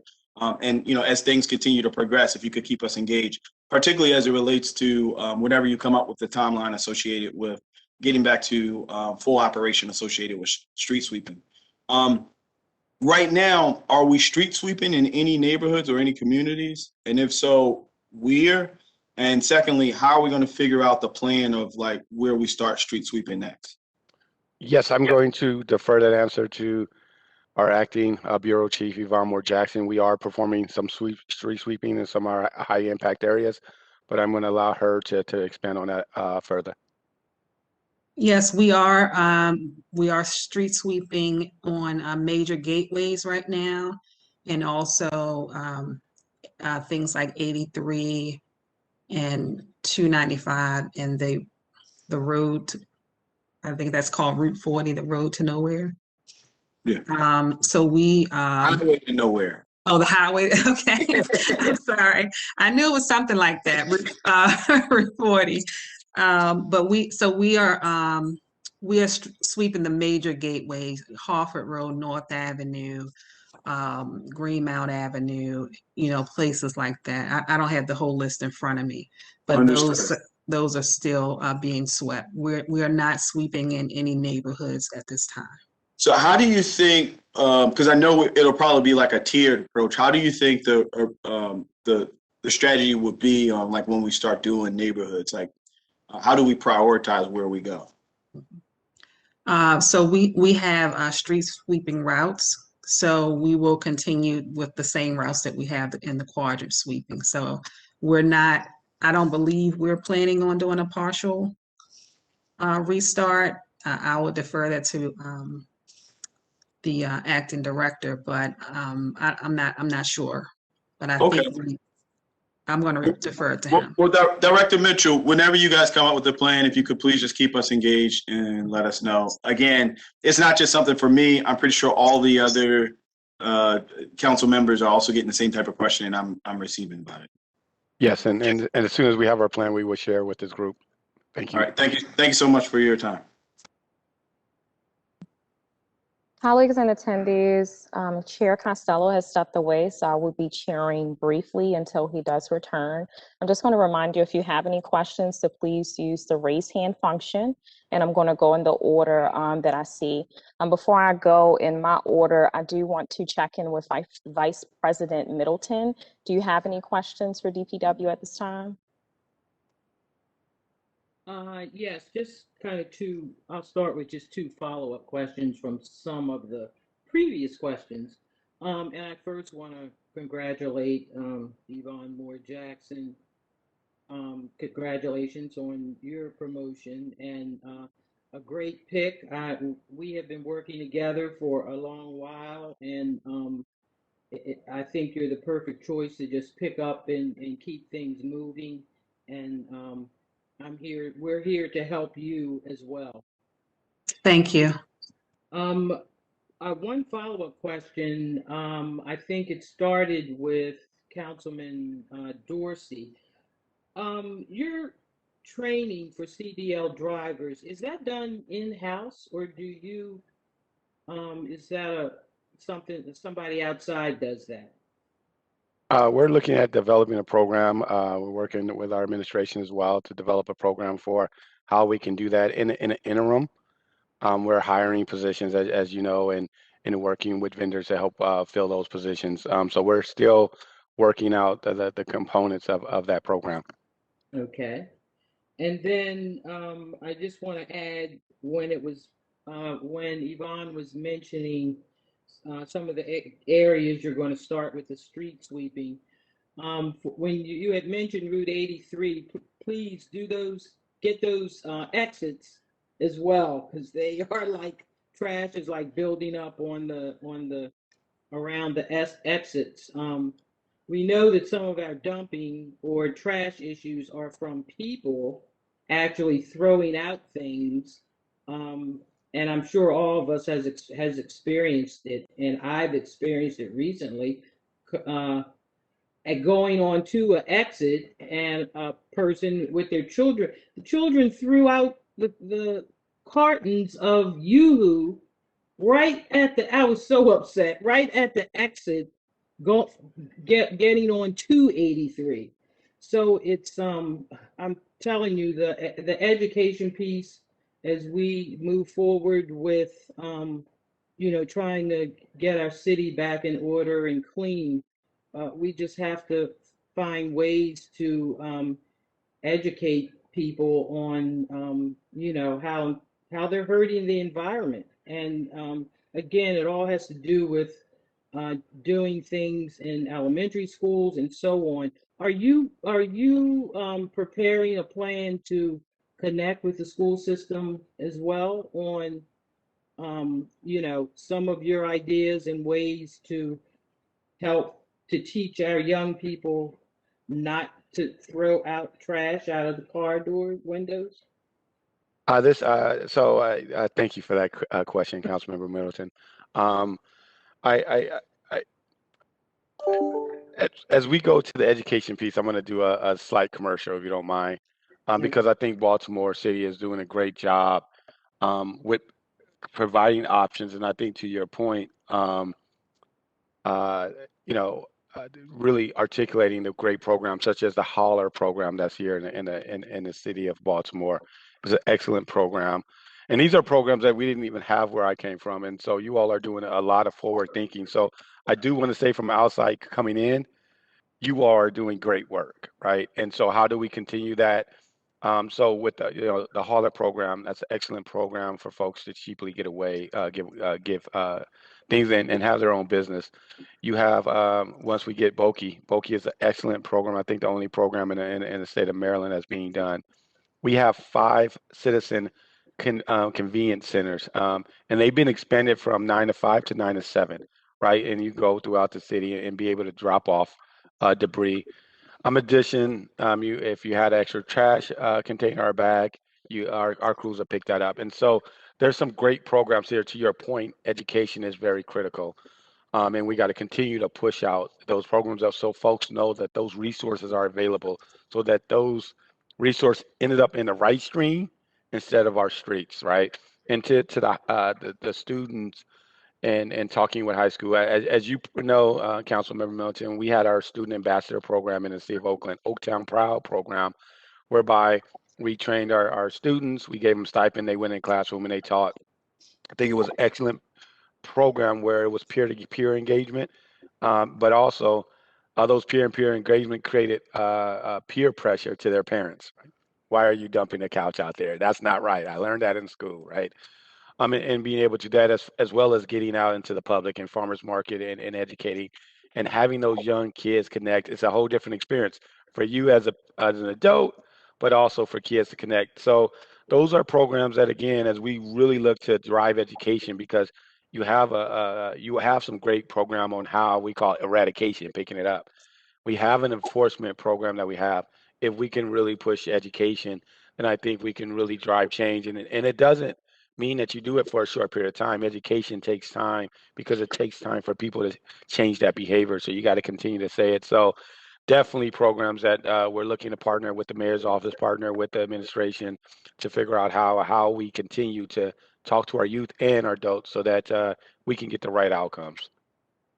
Thank you for your comments. Thank you. Thank you. Councilwoman Ramos.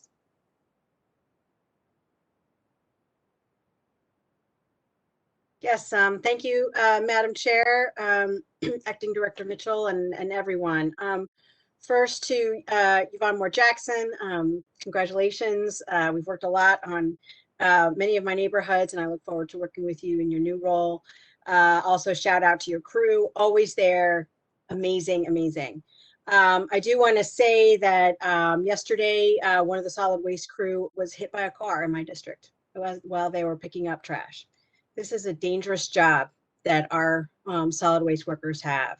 And so I just want to pledge to you to work more on, it happened to be on a strip where we're trying to get traffic calming.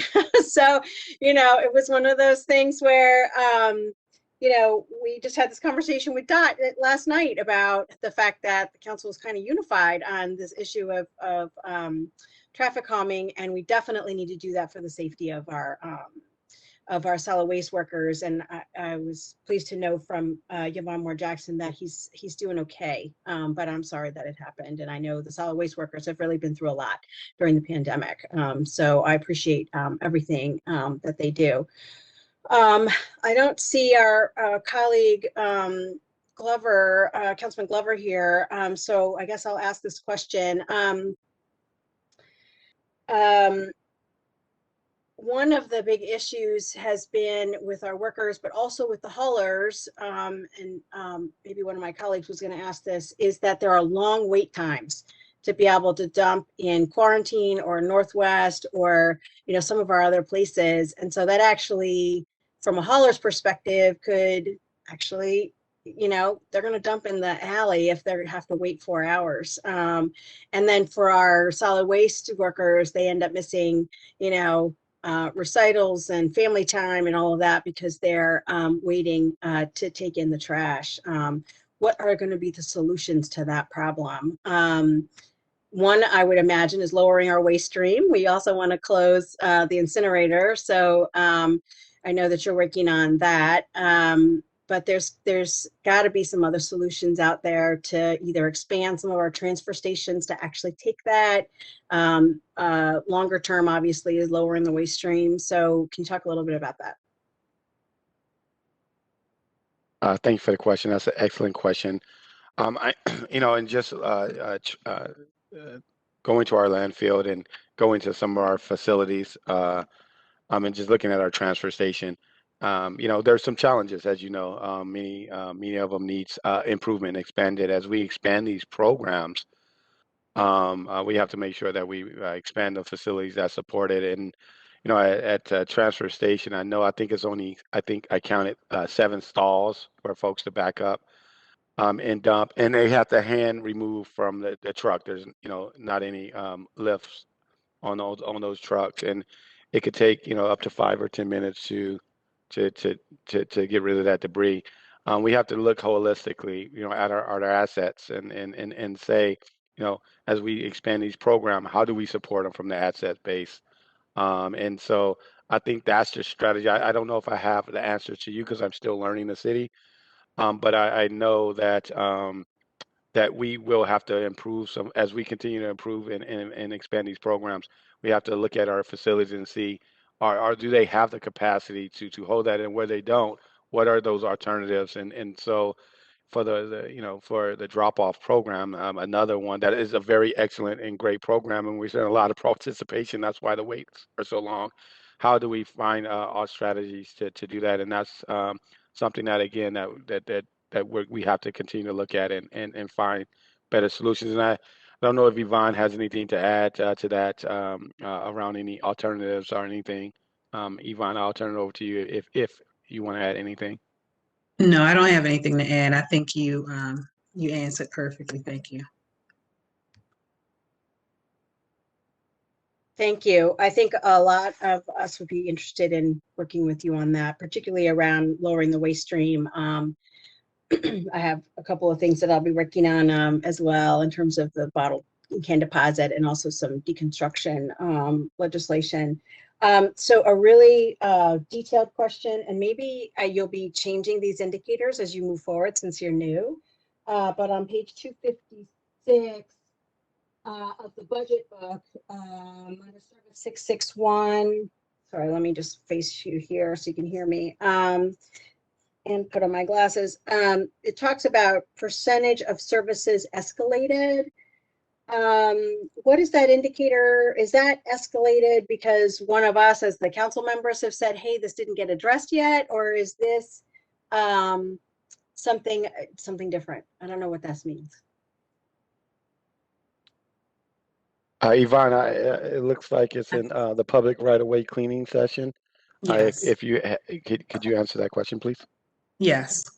So escalated service requests, this is when the citizen has to call back again because the service was not provided or it wasn't done correctly, or the service level agreement, we're overdue.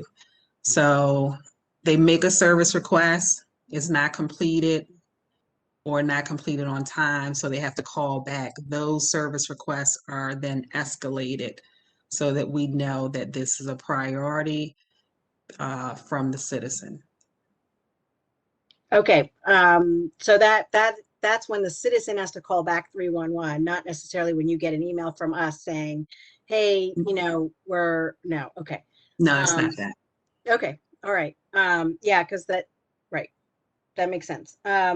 Okay, thank you. I appreciate it. That's my two questions. My next questions on the next round will be water related. Thank you. Thank you. Councilman Torrance. Thank you, Madam Chair. I just want to, I have my litany of questions, but I'm going to start off and do them subject matter by each one. First, I just want to thank the acting director as well as the acting deputy directors and the bureau heads for all the support they've given my district. My first question is really related to the conversations we're having around illegal dumping. And one of the things from my council hearing, I believe it's just last month or in, I think, April. I still want to know futuristically, what is the plan to increase your capacity? And I mean, through enforcement with agents coming over from housing or your joint agency approach to it, as well as how do we expand the number of crews too? Because I can tell you now, I'm still receiving texts about certain spots that continually are illegally dumped on. And after a while, it becomes crazy because as soon as we get it cleaned up, investigated, it's back within days. So my question is, how do we become flexible enough that we're able to address the service needs? And the question isn't about funding, it's more so, do we have the human capital to actually keep up with it?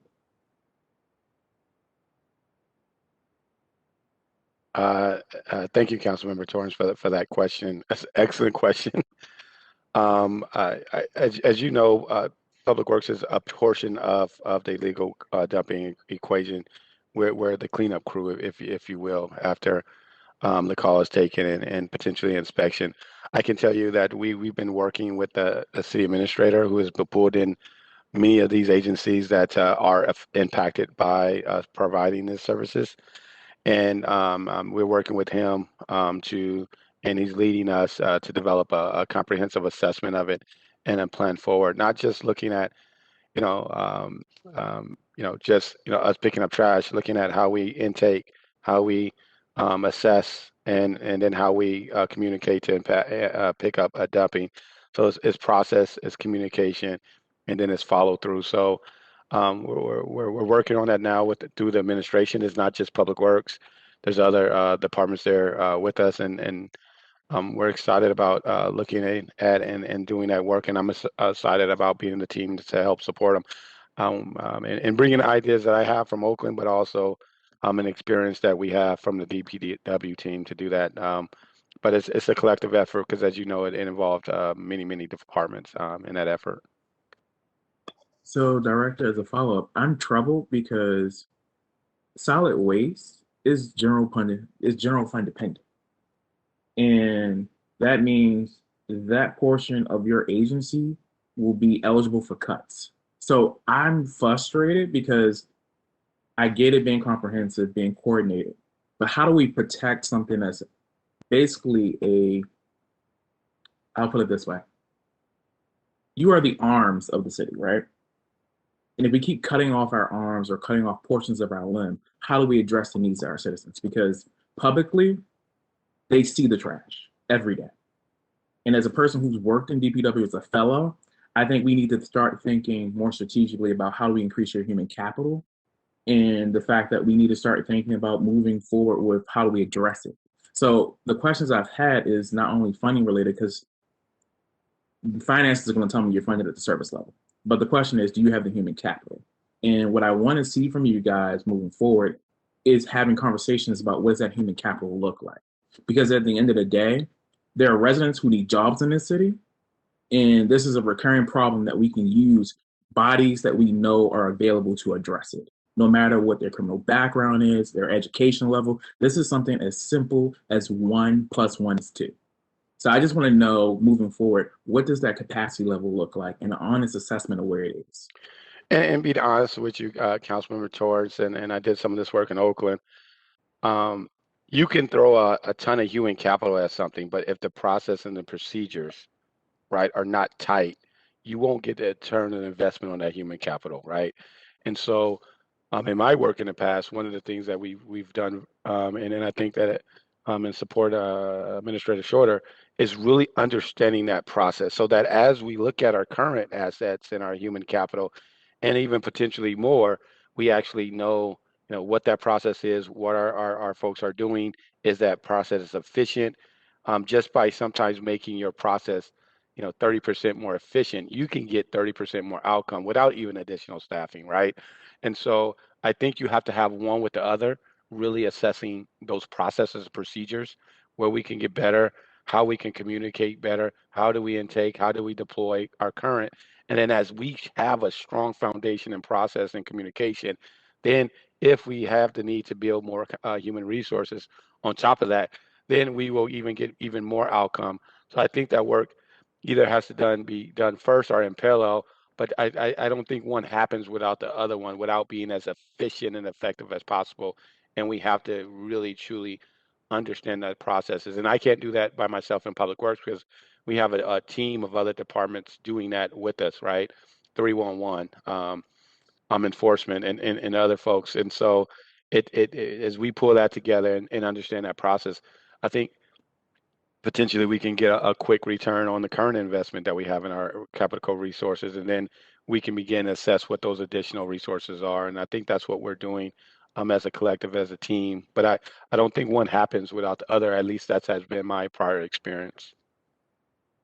And Councilman Torrance, I'd also like to echo what Acting Director Mitchell just mentioned. The city continues to invest in solid waste even despite the fiscal challenges that we have ongoing. This year, we've of course invested $600,000 to extend our contract with Rubicon Solutions, investments in technology that will make solid waste more efficient. We've invested an additional $300,000 in the landfill to help transport waste more effectively. And we're also strengthening those policies and procedures as the acting director mentioned, by investing another over $200,000 in compliance efforts as well at the landfill. So overall, the solid waste budget, in addition to 30 additional employees that we're adding, that will provide a net benefit to the workforce as well too, as we convert temporary employees to full-time employees. So I do want to say that the Department of Finance continues to be a partner with the Department of Public Works to invest in those services in the general fund as their budget has risen over the years. So my question is to you guys, and this is the frustrating thing that I'm going to follow up on. When do we see what that timeline looks like in time for the next budget season? Because clearly this is going to be something we're going to punt to the next year, right? Because we have to do an evaluation and look at it. So what does that timeline look like realistically? Because I can tell you that when I look at my tracker right now for my office, over 40% of my actual issues in my district are trash related because of illegal dumping. And I have Black and brown neighborhoods who are consistently dealing with this issue. I have crime and I have trash. I have drug dealers hiding things in trash. Let me put that out there clearly so the public can hear that. I need a plan. I need to know what that human capital looks like. And this is infuriating because these are things that my staff deal with daily. And I'm sorry, Mr. Chair, for bringing this district specific, Madam Chair. But this is a problem that's across our agencies.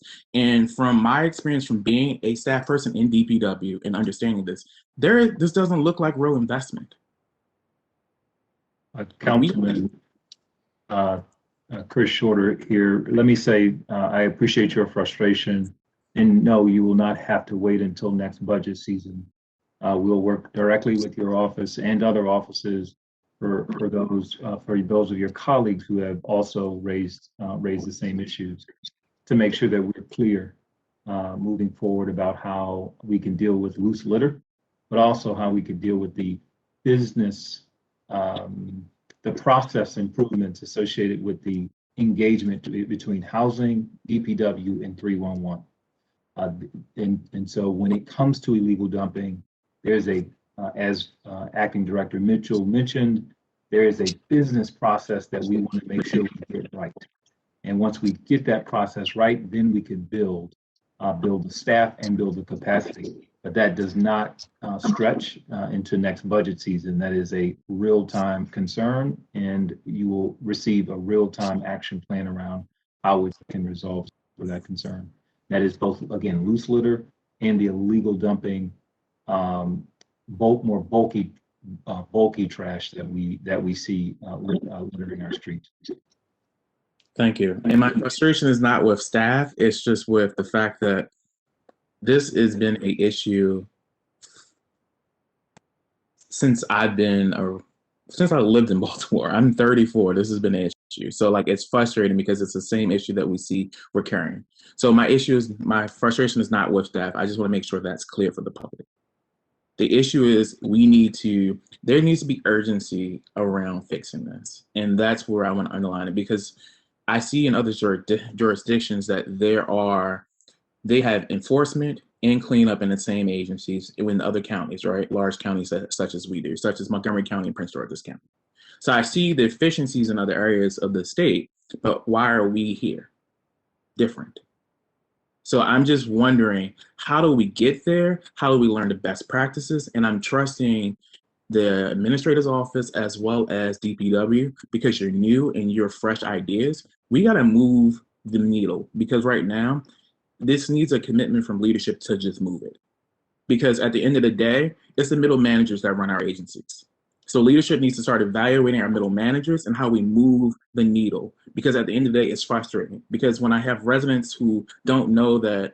And Councilman Torrance, we are very grateful for your feedback. All of us on the City Council feels the same way. I want to thank everyone for answering your questions, and just a gentle reminder to our colleagues, we're going to stick to the 2-question rule. At this time, we're going to move on to Councilmember Burnett, followed by Councilmember Cohen, and then Councilmember Conway and Councilmember Torrance. We will be back on the second round for additional questions for you. Thank you, Madam Chair. My apologies. Councilmember Burnett. Thank you, Madam Chair. And I would second the feeling. Somebody that spends every single Friday driving around looking for trash in hot spots. So I'm looking forward to how we resolve this as well. The question I had, first round of questions were around, we talked about street sweeping at length. I will not ask that. Service 661, meeting the benchmarks for alley cleaning. And I guess maybe the response is probably tied up into that same sort of reevaluation. But I just really want to know, what creative ideas are being considered that are on the table. Obviously, at this point, it seems like it's all being evaluated, but to be able to meet those benchmarks, because we're just really, I mean, obviously, I know the pandemic impacted, the closure rates in fiscal year 20, but would note that in fiscal year 19, it was at 47% and 63% in 17. We hit 89% in 2018, but just how do we, that public right of way cleaning, those goals, making sure that we're hitting it on time. What ideas are floating around at this point?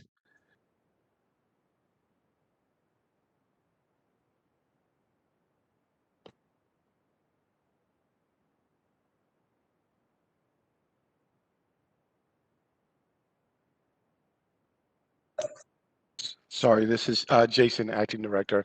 Thank you, Councilmember Burnett, for that question. I'm going to see if Yvonne can answer that question. Yes, so the street and alley service, that is where we have been pulling some of our drivers for routine services. And that's why those services were not on time. But this year we have been having some success in there. We had a huge backlog early on in the year, January, February time. We're currently no backlog there. So we are meeting the service level agreement. And I'm hoping that we can maintain that throughout the summer and going forward. So we had some challenges those years, and it's basically because of drivers and moving over to routine services to assist. But like I said, we are in a great place right now with street and alley cleaning, and we're hopeful that we can maintain that throughout the summer. Got it. And yeah, we'll be in touch, and also, like everyone else, welcome into your new role. Even though we were working together before that, looking forward. Thank you. My second question is for the acting director. Just a broad perspective on the issue of zero waste. The city council has passed a number of unanimous resolutions around incineration, around zero waste, and just sort of this very looming issue that I think we've touched on tonight around the issue of trash, but climate change and the reality of that is something that as a city we will have to grapple with. Can you just share your perspectives on the topic of moving the city in that direction, and some of the ideas that you think the agency is going to be able to test out under your leadership in the coming fiscal year? No, thank you for that. And I'm excited. I think one of the many experiences I bring to Baltimore is my experience in Oakland around zero waste. As you know, I think we have the only facility in the country that's a very robust facility for organics in our recyclables, but also our green waste and composting, whereby we're just our organic containers alone, almost 55% diversion, and processing 300 tons a day, and producing and turning tons and tons of compost over every day. So and two, right, the end goal to that is an extension of our landfill, and we have not only put years on our landfill, the extension, we have put decades extension on a landfill, because we're not taking that waste there. We're doing better with our waste there in Oakland. As I transition to the Baltimore, looking at our same assets and looking at where we go, I think the city has made a huge step forward. We're creating a second stream with our recycling, and putting those carts out and taking it for diversion.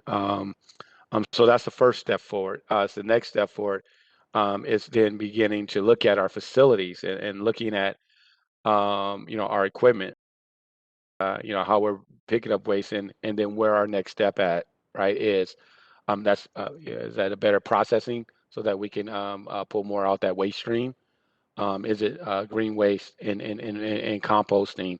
Um, and so, as we look at our facilities, as we look at our equipment, as we look at our current service level, that's where we begin to assess what's the next step forward. I can tell you the next step forward is not where I was, right? Because that's a pretty big leap that took a few decades to get there. But there are great next steps forward. I think the city has made a huge leap in the second container cart. And so there's a lot of work to be assessed and be done. I think that's one of the major goals that I have. I'm reading our Baltimore plan on that, and reading what the consultants have said so far. I want to make sure that I don't come here and think I know everything, right? I need to look at our facilities. I need to look at this environment. I need to look at what our public wants, right? Because this happens with all stakeholders, and then begin to read all the documents and come up with a solid plan for us to move forward with the point and the purpose of getting us off the incinerator. And that's one of the goals that the mayor brought me on to do. I'm excited about doing it, but I want to make sure that I don't jump ahead of myself. I get all the information that we have currently in Baltimore. I take that in. We're meeting with some of the key stakeholders over the next week or two, and begin to provide recommendations forward. And so I'm just looking forward to do that. But I do commend Baltimore for taking a huge step forward with putting that recycle second stream out there. And then we look forward to taking giant steps forward as well. Thank you, Madam Chair. Those are my two questions. I'll hold off to the next round. Thank you. We're going to move to Councilman Cohen. Thank you, Madam Chair. Congratulations, Yvonne. Welcome, Mr. Director.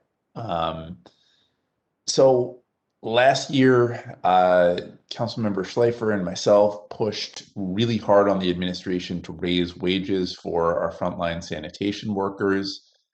Shamefully, at the time, there were some temporary workers that were being paid as little as around $11 an hour, with no benefits, part-time, no health care. And we saw multiple people get sick during the pandemic. And fortunately, the previous administration did raise those wages. However, they are still relatively low, even at, I believe, around $17 an hour.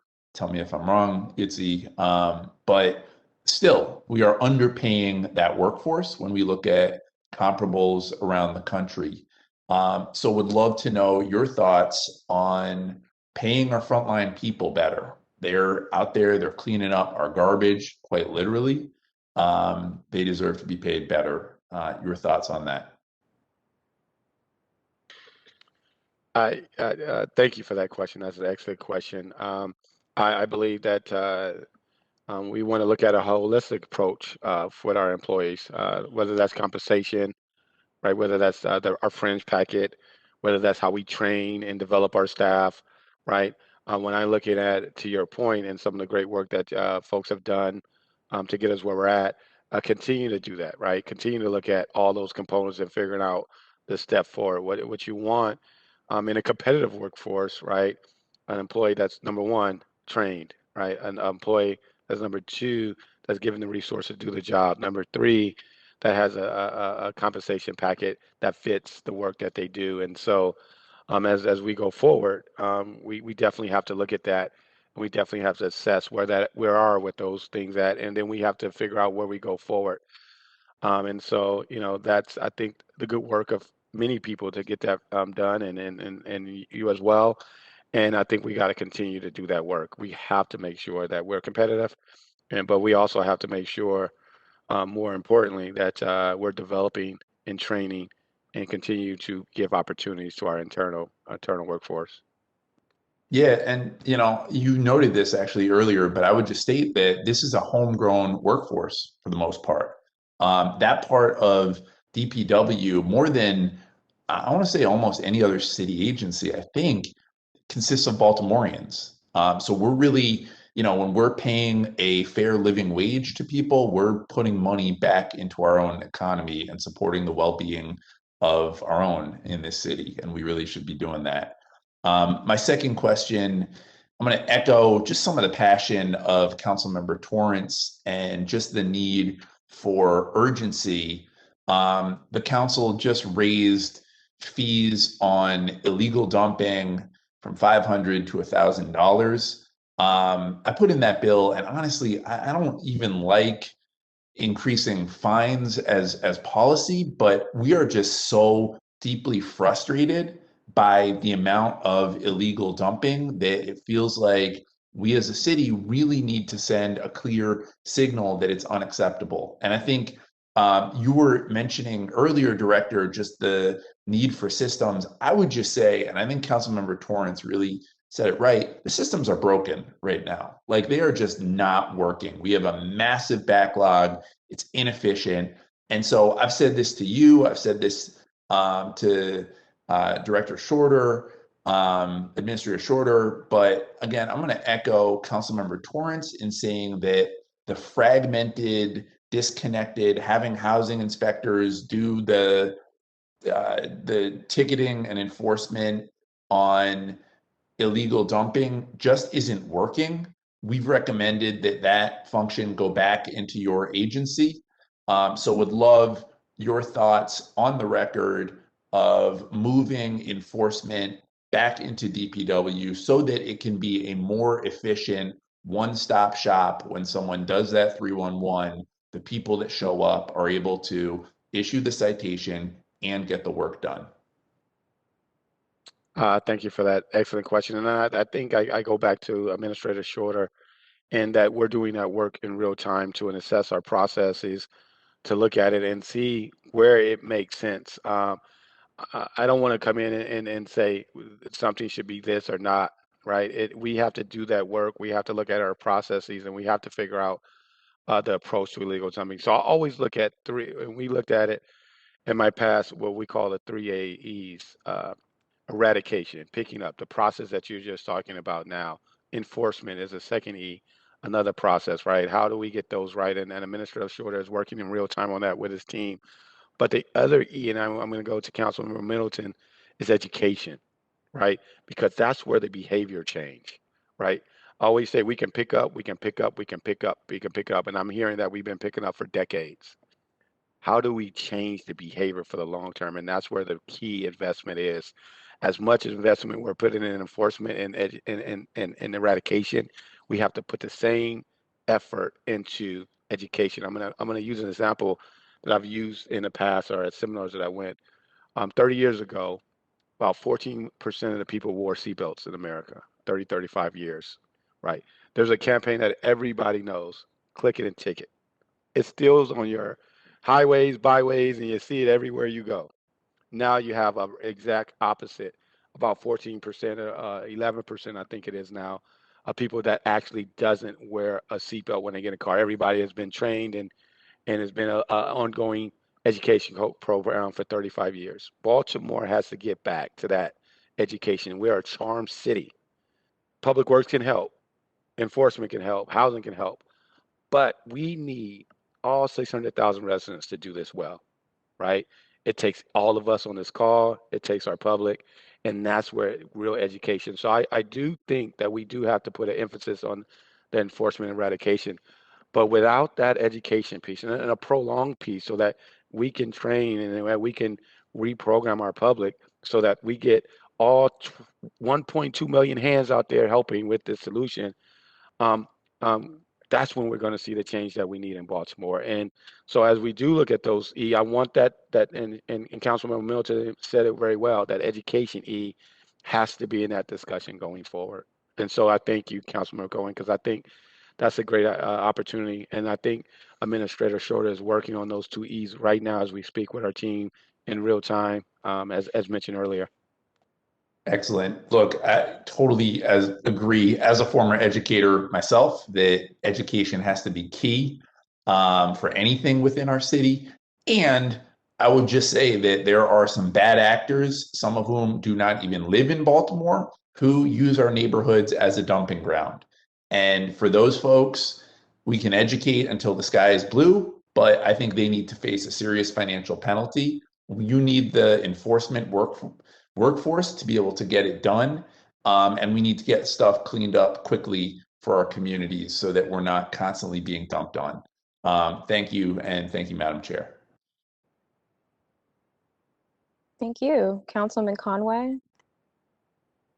Thank you, Madam Chair. And I want to, publicly welcome the new acting director, Mitchell.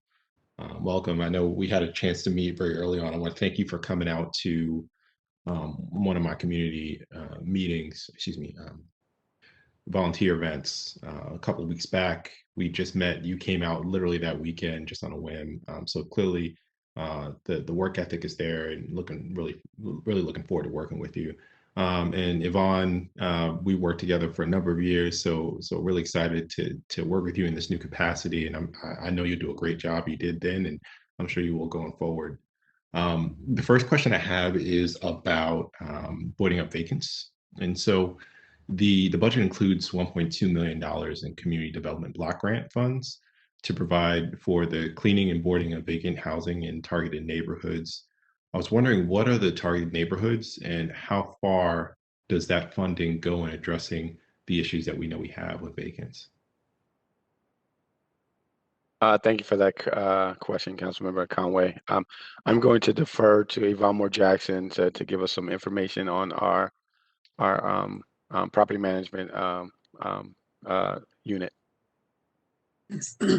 So the 1.2 million is a grant from the CDBG funds. It supplements the original budget that's there, and I don't have the number in front of me. But the neighborhoods are, we have a list, and I can send the list of neighborhoods to you in this group. But it's neighborhoods that are that need more assistance, neighborhoods that have some challenges. And I can send you the list. I don't have the list in front of me, but I can make sure you all have it. Yeah, that'd be really helpful, Madam Chair, if we could get that on the list of things to get out. And then Nina just and Natasha, can we just make that request? Sure. And then sort of just to follow up on that, so there was an elimination of 2 labor positions for the vacant and abandoned property cleaning and boarding. What does that mean in the reduction in service or delays getting back on track? Is there a backlog from the temporary suspension of some services from COVID-19 as well, and how does it impact that? We do have a huge backlog in cleaning and mowing right now. Boarding, we are pretty up to date with actually boarding vacant properties, but we do have a huge backlog in cleaning and mowing. Right now, we have 8 cleaning crews that work the entire city. So there is an impact on our resources because of those cuts. Sure. And yeah, Councilman, just to clarify, these were a remnant of the COVID-19 pandemic reductions that are now showing up in this budget, but they did occur at the beginning of this fiscal year. So this is just a technical delay in a budget standpoint. And of course, the budget office will be releasing guidance soon on how positions can potentially be restored with additional federal dollars in the future. These would be under consideration for that. Sure, that's helpful to know. And Ms. Moore, we'll follow up if you could. This doesn't need to be a formal request. If you can just let me kind of know where that backlog is, it'll be helpful in understanding what to expect and sort of communicating with the residents. The second question I have, if you don't mind, Madam Chair, is going over to water and wastewater, specifically around our capital expenses. So the recommended fiscal 22 capital budget includes $172 million for water main replacements, dam rehabilitation, and other improvements from the drinking water system. How far does that $172 million actually go in fixing issues with our water infrastructure? And do we have a sense of the need today?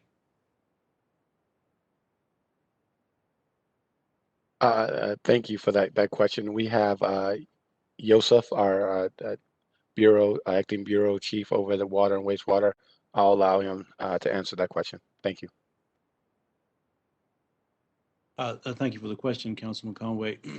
As far as how far I believe you quoted 172. I do not have the numbers in front of me, but it depends on the type of infrastructure project. Some of our facilities projects tend to be larger in size.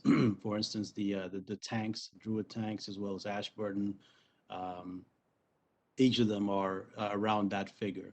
But for the most part, when it comes to our water main rehabilitation and replacement projects, which we have an internal target of 15 miles per year, the average project is about $15 to $20 million. So what we try to do is kind of keep true to that 15-mile target. Due to COVID, we're likely not going to meet that this year or next year, but we're pretty close in reaching the 15-mile limit. And so that 50-mile per year target that keeps us up to date, or is that just what we're reasonably close to even possibly being able to afford given our current fiscal situation? So we have 3,800 miles of water mains in the entire system. So it is definitely it's not the 15 miles is not ideal from the perspective of keeping up to date and managing our assets, but it is sort of that healthy balance between infrastructure renewal and competing interests for many other capital infrastructure projects. Got it. Okay, thank you. And thank you, Madam Chair. Thank you. Colleagues, we're going to be moving into the second round of questions. If you have a question, we're going to start with Councilmember Yitzi Schleifer, but if you have a question, please remember to use the raise hand function. And thank you, Councilman Schleifer. Thank you, Madam Chair. My first question is, and maybe this isn't a question for finance, in the executive summary under B071 Water Utility Fund, it's showing that there's a projected $16 million increase in revenue from the city, while at the same time a $6 million decrease this coming year from Baltimore County. Why is that? Can you clarify exactly where this information is located? It's on page 77 of a Board of Estimates executive summary. I would have to do additional research of that, but I would defer to DPW as they manage the utility funds directly, including the revenues and expenses, just with general guidance from the Department of Finance.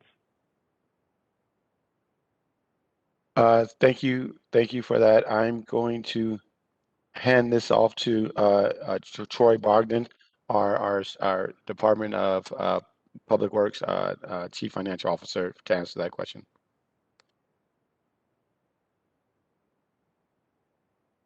Thank you, Director Mitchell. The $6 million projected deficit or decrease for Baltimore County was the original estimate, but they have since submitted a rate increase, which will be submitted to the board in the next several weeks, which will accommodate that or make up for that $6 million decrease.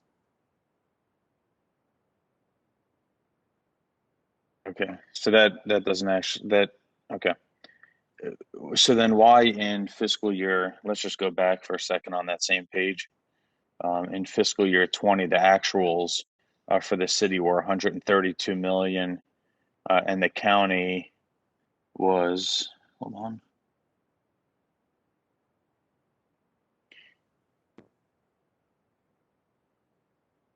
and in the county it was 411,000. And then when you jump over to fiscal year 21, it was 109 million in the city and 64 million in the county. So why are the revenues so much higher from the city than the county? And if you could just direct me to the page that you're referencing. Oh, I'm still on page 77 in the executive summary under water utility fund. It's the line right underneath the previous question. So it's just going through the actuals, charges for current services. And so in fiscal year 20, it showed that the charges for Baltimore City were in the 132 million. For fiscal year 21, it was 109 million, while at the same time, the current charges for service in Baltimore County were 411,000, and then in 21 jumped to 64 million. And I don't have that, but we will provide a response to you with a series of. Well, the good thing is we're in the same room, so I can bring you over this this booklet. But this certainly is something that needs some major clarification. I think that should be provided tonight as opposed to in the future, simply because, you know, Baltimore County has 50% more population than Baltimore City does. One thing that anybody who's got a district like mine that borders the city and the county hears often, which is most of the council districts actually border the county just based on the shape of the city inside the county.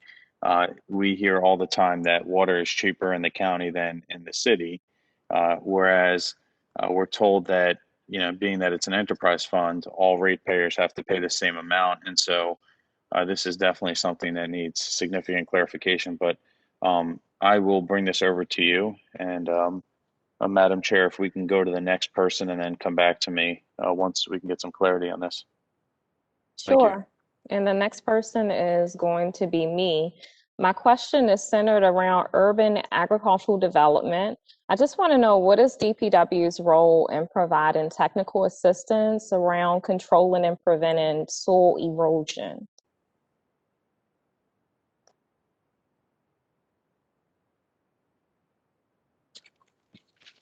Thank you, Madam Chair. We're going to defer that to Kim Grove within the Public Works Department to provide you a response. Good evening.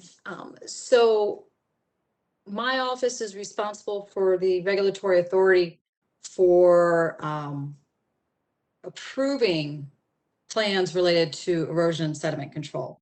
And since we're usually doing the approving, we don't want to cross the line by giving technical resources and giving any kind of direction on it. However, as much as possible, we do try to provide other resources that may be available, such as state guidance documents. And with respect to urban agriculture, we have been working more and more, not only with the individuals who are trying to execute urban ag projects, but also with the Department of Planning to try and find as many available resources for providing that technical. But within DPW, because we have that regulatory role, we don't necessarily want to tell folks what to do and then for it to backfire. What we usually will do is, if we are out in the field during implementation, if we see that the plans or the controls are not working, we will provide them some information on what else is available that could work better. And that's not just for urban agricultural projects, but for all construction.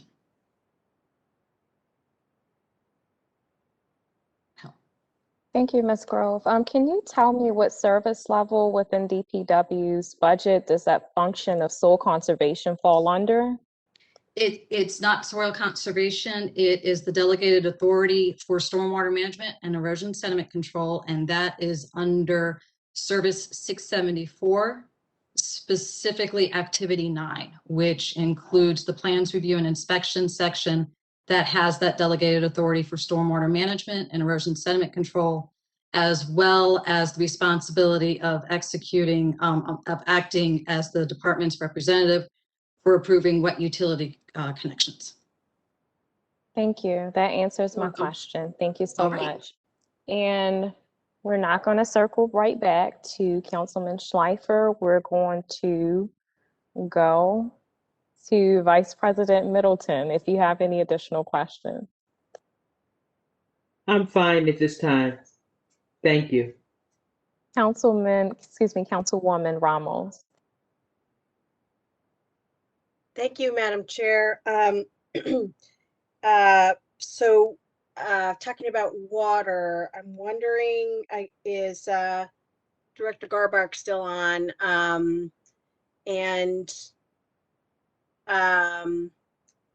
Because I have some questions about that. I'll give him a second to get back on. Yes, he just arrived at his seat. Great, thank you. Director Garbark, first of all, I do want to thank you for filling in those many months between directors and, of course, and then COVID hit. So obviously that was a big challenge, and I think you did a great job. So thank you very much. The Water Affordability and Accountability Act, are we on track for implementation by July 1st? Yes, ma'am. And is there We are. anything else? Anything you need? Are you going to be doing some public relations about the program and all of that? Yeah, so we are the law requires that regulations be developed. We are in the process, they are draft. We're in the process of getting them out for public comment. We don't believe that will necessarily hinder us from beginning the program. The program is going to begin July 1, but it obviously can and will take time to enroll people in. So the program will be eligible beginning July 1, and then it will take a year or shorter for people in our current BH2O program to then transfer them into this new program. Okay, so people who are in the current H2O program will automatically be enrolled? They will automatically be eligible. However, each one of them is going to have to provide specific income data as well as water usage data for their residents. So we're going to have to work with them to get that data so that we can actually calculate the credit that they're due. And you have staff to do that? We are working with the Mayor's Office of Children and Family Success. They're the ones who are doing the intake for the BH2O program. We've worked with them on this program as well. We also developed a formula because there's a formula in the legislation so that all they're going to have to enter is 3 data points, 3 points of information. And the formula, it's a simple Excel sheet, is going to be able to generate what that credit is. And we're also trying to build that in with BSIT into a online portal so that it can be done automatically with minimal involvement from staff having to do calculations. Knowing still though that we have a lot of people that aren't going to be able to go online. So we need to make sure that there are, people who are going to work directly Absolutely. with particularly our elders and others who are just, okay. So just keep us posted on that so we can be helpful. Absolutely. That would be great. Thank you. And then the second question, we had a hearing about the joint OIG report a few months ago about the smart meters not working and water billing issues. Could you provide us a little bit of an update? I think last at the hearing you had said that there's a significant backlog for addressing water billing issues and also that some of the smart meters are still not working. Can you provide us with an update, please? Sure. So we have our billing done city billing is done every month, county billing is done every quarter. So every month or every quarter, every single one of our accounts is red. And every time we don't get a reading or there's an exception, which means that the consumption usage is 10% higher or 10% lower, it spits it out for manual review. So in a perfect world, every one of those exceptions would be addressed and resolved within that billing cycle so that it doesn't go 2 or more cycles. What happens is sometimes the issue is not readily evident. There needs to be leak testing as well as some other testing So it does go a couple of months or a couple of billing cycles without resolution. But in a perfect world, we get near all, if not nearly all, to work all the time. So we know every billing cycle which meters are not sending a signal. Now, if they're not sending a signal, it doesn't necessarily mean that they're malfunctioning. It could be a system issue. It could be something is obscuring or blocking the signal. So it doesn't necessarily mean that the meter is bad. It means that there was an error in the signal that was sent that needs additional time to address. So that's the issue with the meters. We have gotten down to a much more reasonable level with some of the backlogs. Since the meter shop became operational again, we have reduced this past month, we had about 1,800 of our 200,000 in the city that were kicked out, and only about 400 of the over 200,000 in the county that were kicked out. So that has reduced significantly from when we all went back online in January. And we also have gotten there was originally a report by the IG of 9,000 tickets. Those have reduced, we've reduced them to about 6,300. And what these are going to require is that we go through every single one of these items to figure out what needs to be done and then go ahead and address it. We do believe that iterative billing cycle and the kicking it out and then we have to go out and address it will likely have addressed many of those backlog of issues. That's what we're seeing. We just have to go and then tie that data all together and make sure that it has all been addressed. And so that kicking out when it's 10% either way is only for the meter. Is that also a red flag for somebody in billing to go to the homeowner and say, hey, you might have a leak or something like that? Because that's when we get, people seeing bills super high and then have to get adjustments and all of that. So I'm hoping that this is a more proactive way to address those. Absolutely. So what it actually does, it is a signal when we do billing. So billing will be the first stop. So they'll first look at a system issue.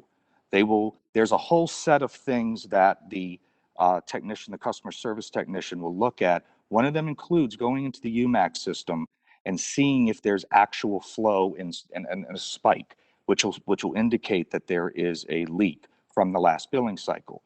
We can then work with the homeowner to figure out where that is and what is happening so it can be addressed. We then, if it's not a billing issue or we don't see anything, we will then send a meter technician out to make sure the meter is appropriate. Meter technician also goes out to look at any potential leak because it could be right around the meter. And that is also generating that larger spike. The UMAX portal is a very powerful portal. You can actually set it up with your individual account to send notifications for any tolerance level in your billing and usage data.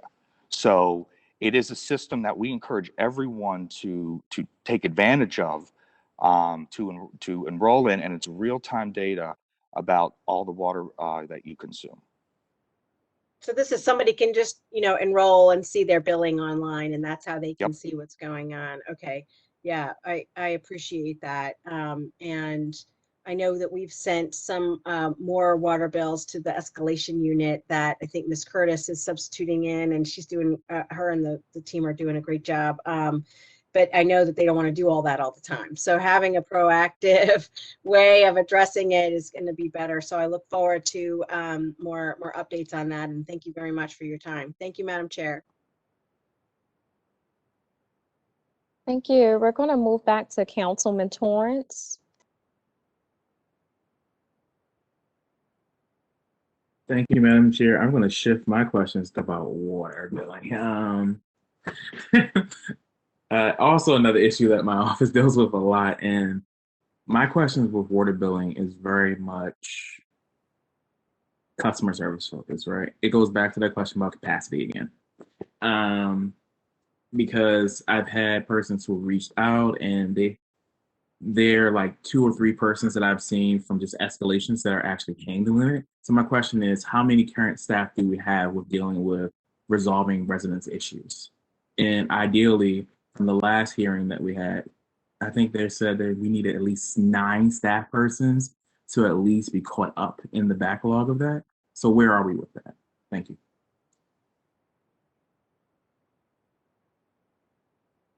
Thank you, Councilman.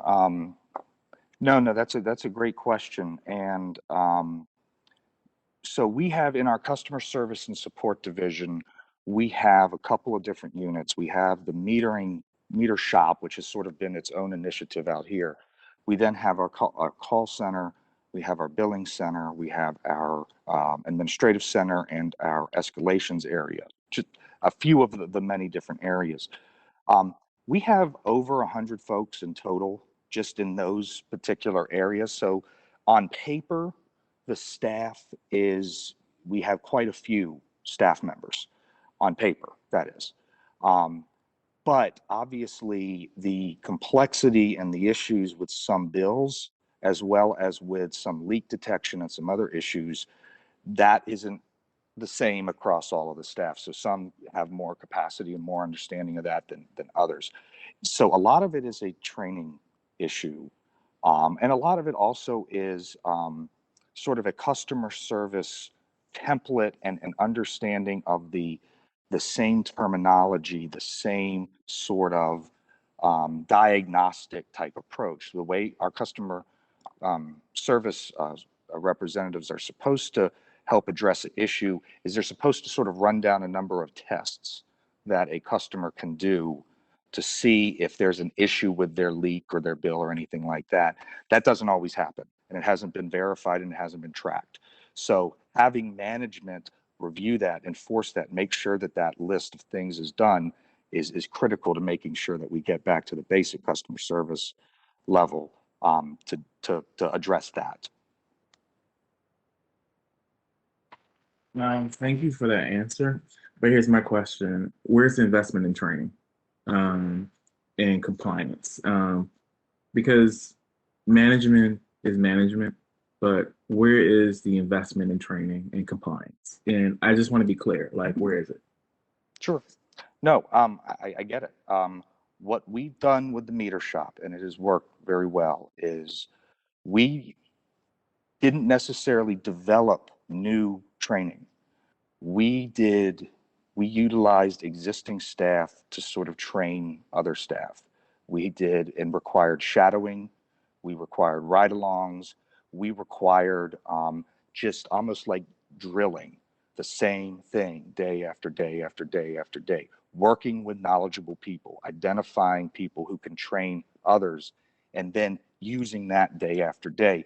Because this stuff, there are some, as you said, who are doing this appropriately and properly, and getting it into the mindset to drill this and to then hold accountable those staff is what has proven effective at the meter shop so far.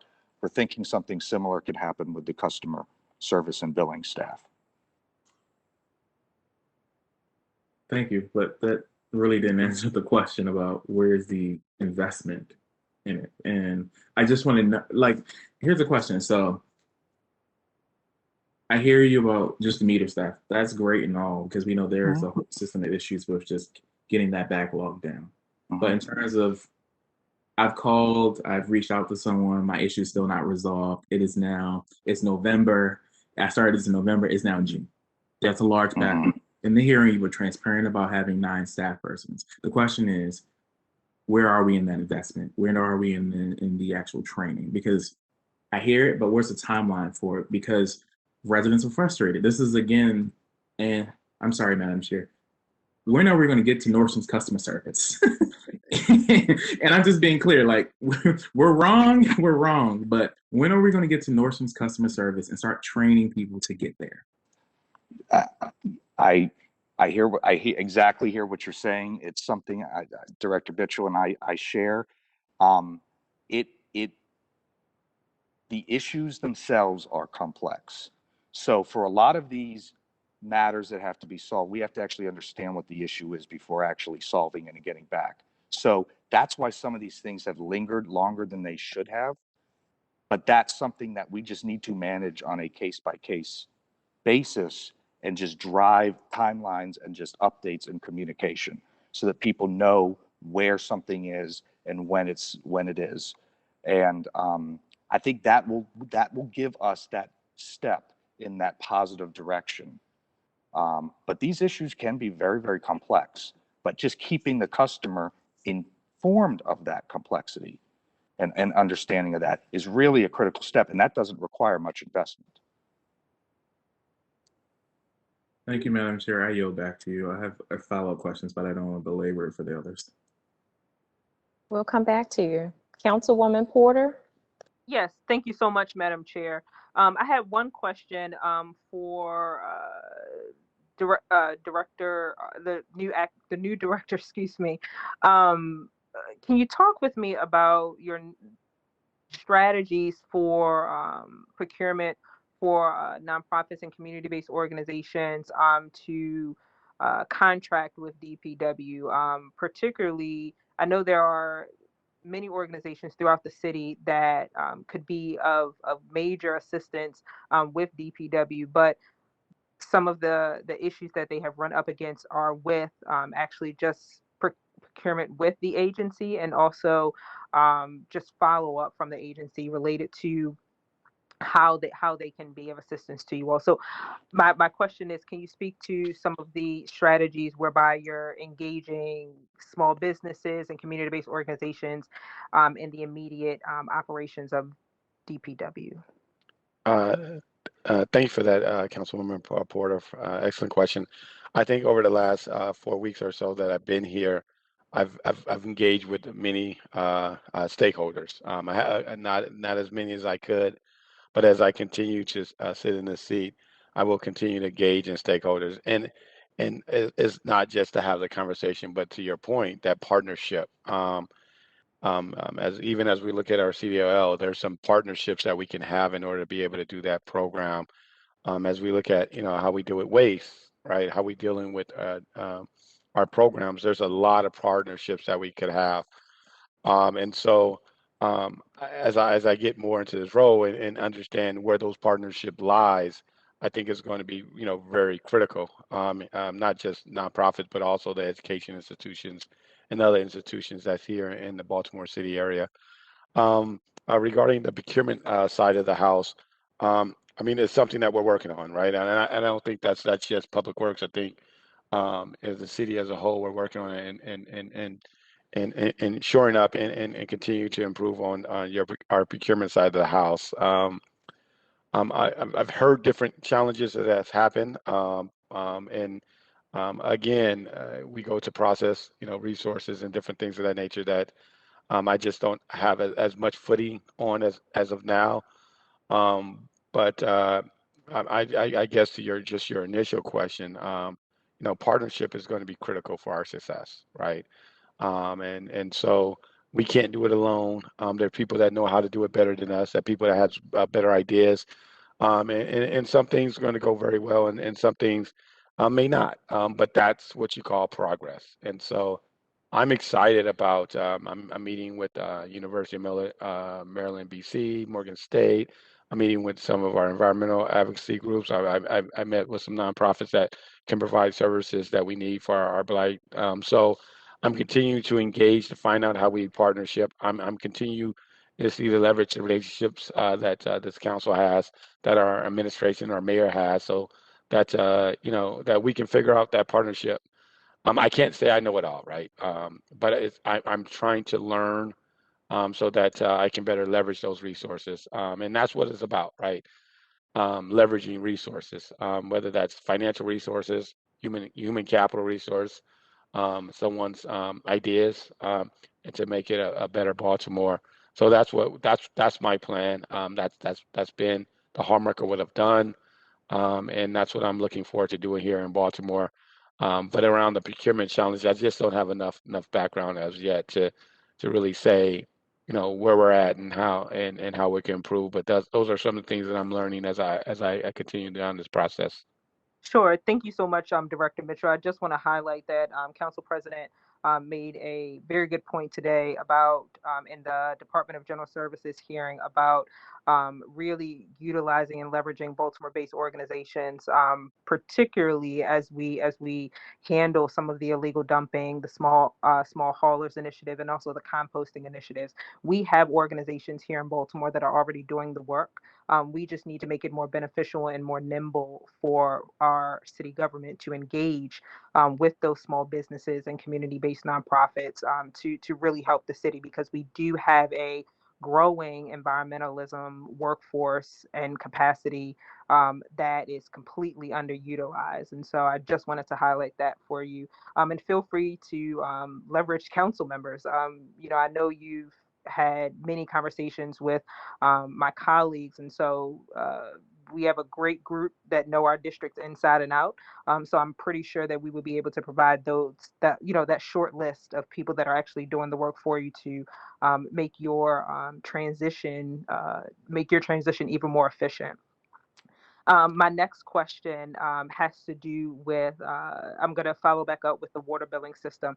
I just wanted to confirm, we spent a lot of time talking about residential water billing aspects, but I just wanted to elevate commercial operations that have elevated water bills as well. Can you share the types of engagements that you all are doing to rectify those those large water issues? We're talking north of $20,000, $30,000, $100,000 in water billing for our commercial establishments.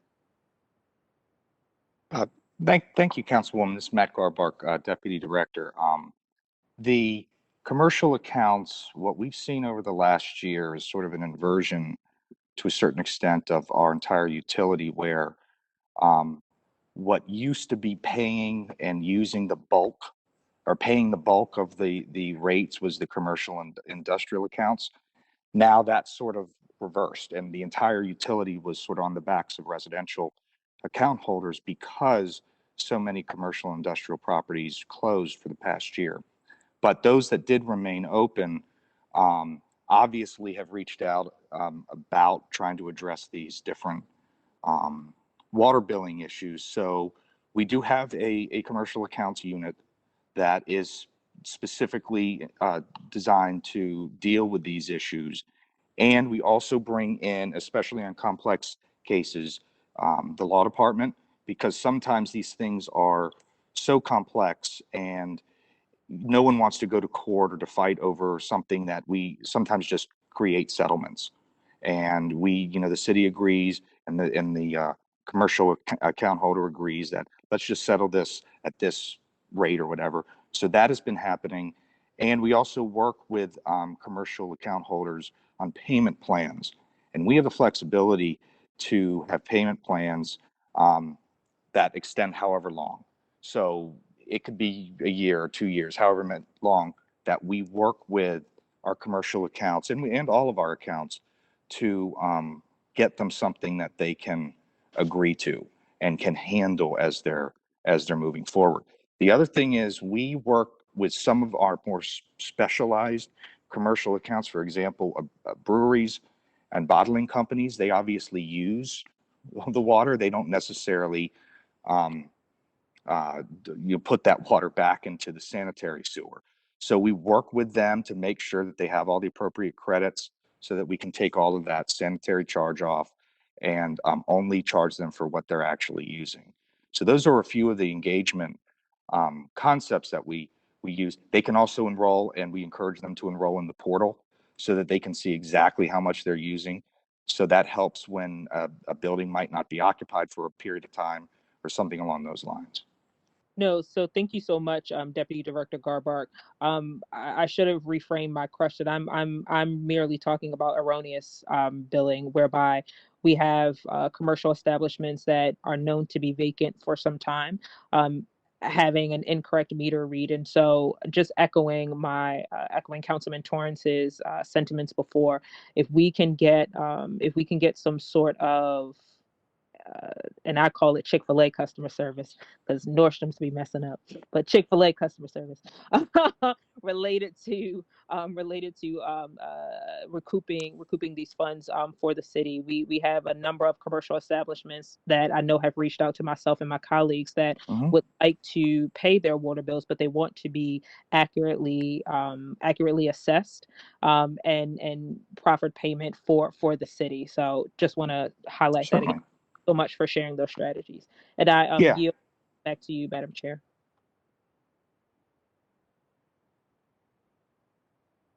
Councilman Conway. Thank you, Madam Chair. And I'm gonna my next set of questions will tie to actually performance measures. But first, I hate to do it, but I'm gonna kick a dead horse and echo my colleagues on this. I really do just want to hammer it home. We had issues around water billing, the CCSD division, and some of the problems there. I just want to hammer that home. It is an issue we need to get on, and I understand you guys have a task force that you're pulling together. Really excited to hear that, and hope that it yields real benefits, because I know the frustration there is palpable. To that end, one of the things that I did notice, we don't have any measures in our budget for that division. Can we consider some measures for that division? Can we have something that we can aim toward and speak to going forward to hold folks accountable? Thank you, Councilman. Yes, absolutely. That is something that we can clearly measure, and we are working with the Mayor's Office of Performance and Innovation on developing specific KPIs for specifically billing and customer service. And one thing I do want to mention, I understand it did come up earlier today, is there is an appeals process for water bills that was put in place by the Water Accountability and Equity Act, which is that it goes to the Environmental Control Board. They have started hearing a few cases. It has not been fully broadcast or notified or put out there that that is an option. They have begun hearing some appeals cases. So that is an avenue that anyone, commercial or residential, is able and entitled to take to appeal their water bill from DPW. Awesome, thank you. Yeah, so really looking forward to that, and I know you guys are diligently working on it. I appreciate your work so far, Deputy Director Garbark, and I'm sure Director Mitchell, you're learning up, and just know that we are here and we are eager to help. Certainly we have frustration with this all the time. The other question that I have is actually a two-part question that is very easy to ask, so I'll just lump it together. For Service 670 and for Service 676, so Administration for Water and Wastewater, and for Administration DPW, we don't have any performance measures. And I think that's an excellent opportunity for us to set clear goals and measures for each of these services, and especially for the department. Can we make sure to get some measures in there, also along the lines of the CCSD measures for that as well, just so that we know what we're working toward. I know we're doing a lot of great work in the department, and I think it also gives us an opportunity to talk about some of the growth and progress that we've had. So I urge you, and also ask that you can commit to pulling together some of those measures for the next budget. Absolutely. Awesome, thank you, and thank you, Madam Chair. Thank you, Councilman Burnett. Thank you, Madam Chair. The question I had was, I was excited to see the pilot program for the neighborhood cleaning effort in the Chum neighborhood. What does success look like for that program from the agency's perspective in order to want to expand that out across the city? How are we measuring the impact of that? And I'm for it, for the record. Something I've wanted to see something like that for a number of years now, considering how many community-based small haulers and grass cutters, we could probably be putting to work all across the city to maintain lots and vacant properties. But, wanted to know what success looks like with that. That's an excellent question, Councilmember Burnett. I'm going to allow Yvonne Moore Jackson, the acting bureau chief over solid waste, to provide your response. So right now we are, the program is progressing slowly. They work only on Mondays and Tuesdays. So we haven't seen a lot of, I just want to say it's progressing slowly. We have some more, we have to talk to them a little more about what they're doing. So we have to communicate a little more with it, but right now it's progressing along. And yeah, I guess, but what are the goals for it? Like, what is the, obviously implementation is always one thing. What is the vision for that? So these they have a crew of guys that are in the neighborhood. They're supposed to be cleaning up the neighborhood, and then we close it out. So the way that we set it up, they call into 311 when they complete one of the services in their neighborhood. So if they pick up a mattress or they clean an alley, they call in the 311, and we have a specific service request for them, and it's closed out in their name right now, Chum Pilot. So we are tracking the number of service requests that they are completing through that, through 311. Okay, well, yeah, I'll look to get more updates on that. Madam Chair, can I make a quick clarification about this program? The community raised a bunch of money for this. The community raised money from various sources to buy the 2 trucks.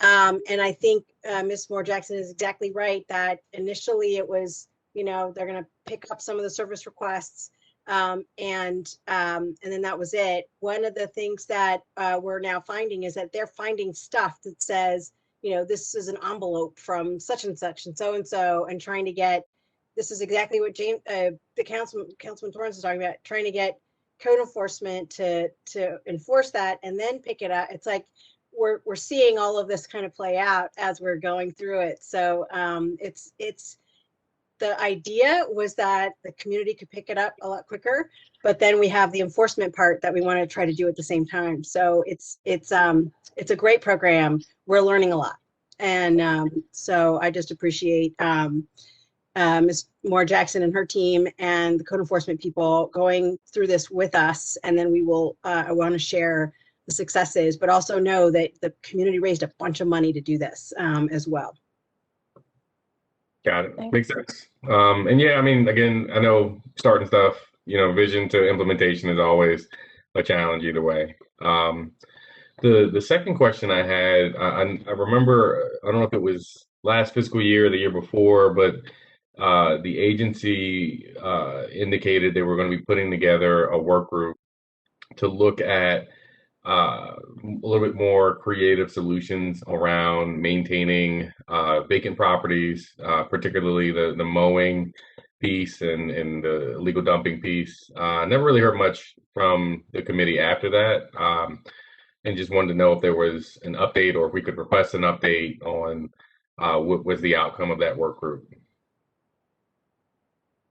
I know there was, and the reason I remember it because there was conversation about using goats and other things potentially to manage some of that.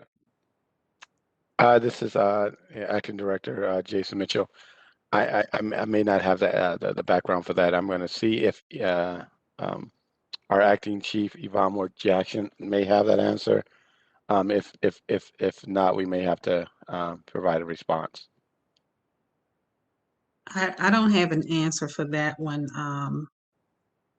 I'm not sure if I was in that meeting, so we may have to get. I believe Kristen Oldendorf was assigned to that group. But I mean, I can wait for a formal. I believe Kristen is on. If she has a response, I believe she's on.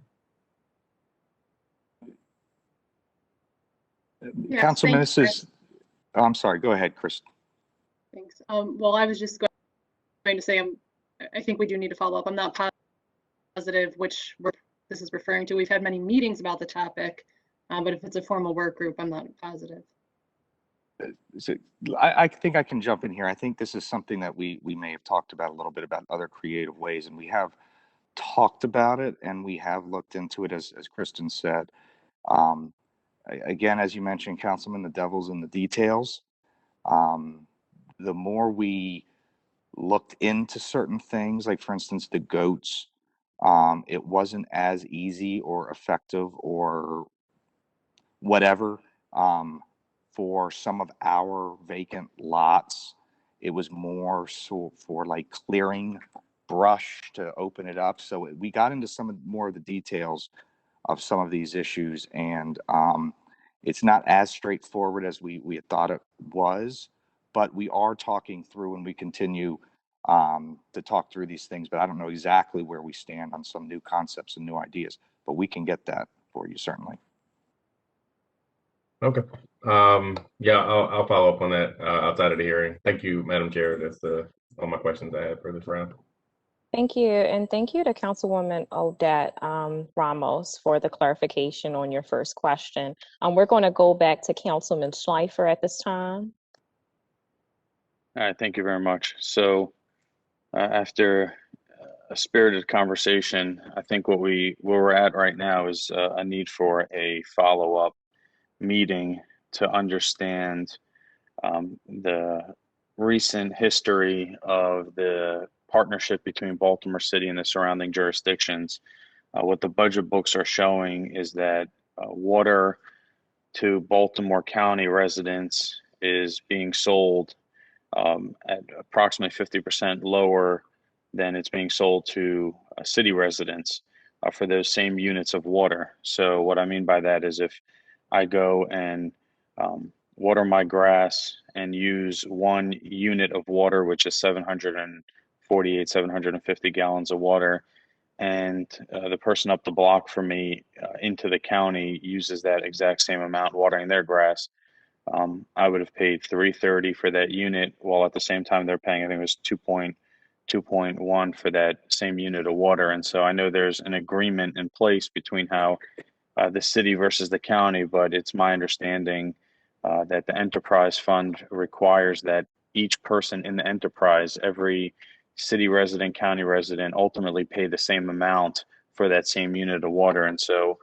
there's over $100 million discrepancy between what's in the water utility fund summary here. And so I think there's a need for a meeting with DPW to really just to go back maybe the past 5 to maybe even 10 years to look at the money that's come in from the county, added together with the revenues that we're seeing here, and to see if it adds up, so that because what we're seeing right now is that Baltimore City ratepayers are paying double the amount in revenues, and it's even projected going to the next year that we are going to be contributing 126 million, while at the same time Baltimore County residents are going to be contributing 58 million.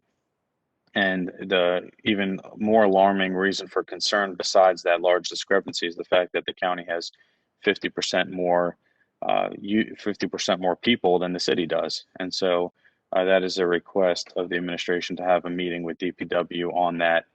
I'll go on to my next questions in the meantime. So I see in service 672, there is this year's budget is projected to be 4.1 million below last year's this current year's budget. And so I'm just curious if either finance or somebody at DPW can answer why that is. I mean, that service number is water and wastewater consumer services. And I think the one thing we can all agree on is that we need more service to the citizens when it comes to the water billing and other factors like that. So why is there a $4.1 million difference between this current year and next year? Councilman, it appears from me at a quick glance of this that the department has eliminated transfers within the budget. So it's mainly a cost allocation and technical issue rather than an actual change in the level of service. In fact, there are no change in the number of positions. The transfer line, activity 26, which is a technical line, is what changes this year. Okay, I mean, there is a reduction of one position. I'm not sure which part of the that it comes from. But what line item did you say that reduction came from? So there is a reduction, yes, of one position. It may have been the result of a reclassification. We can look more into that for you. But if you look at page 278, where it says activities, and if you looked at activity 26, which is for transfers, that is where we do cost allocations between the funds, and the department can provide additional information on what changed in that activity, but this is a technical adjustment, not a change to the current level of service outside of minus one position. So can somebody answer that? Because I mean, that activity change is a difference of over 15%. So what is that transfer? This is Matt Gar. So I would have to defer to the finance department or our CFO about the technical nature of that. But I do know that we're not reducing any staff or any services in that division. So Troy or Aaron. I just want to be clear, there is no change to the level of service. This is a cost allocation between funds that the department has eliminated. It is still funded at the current level of service.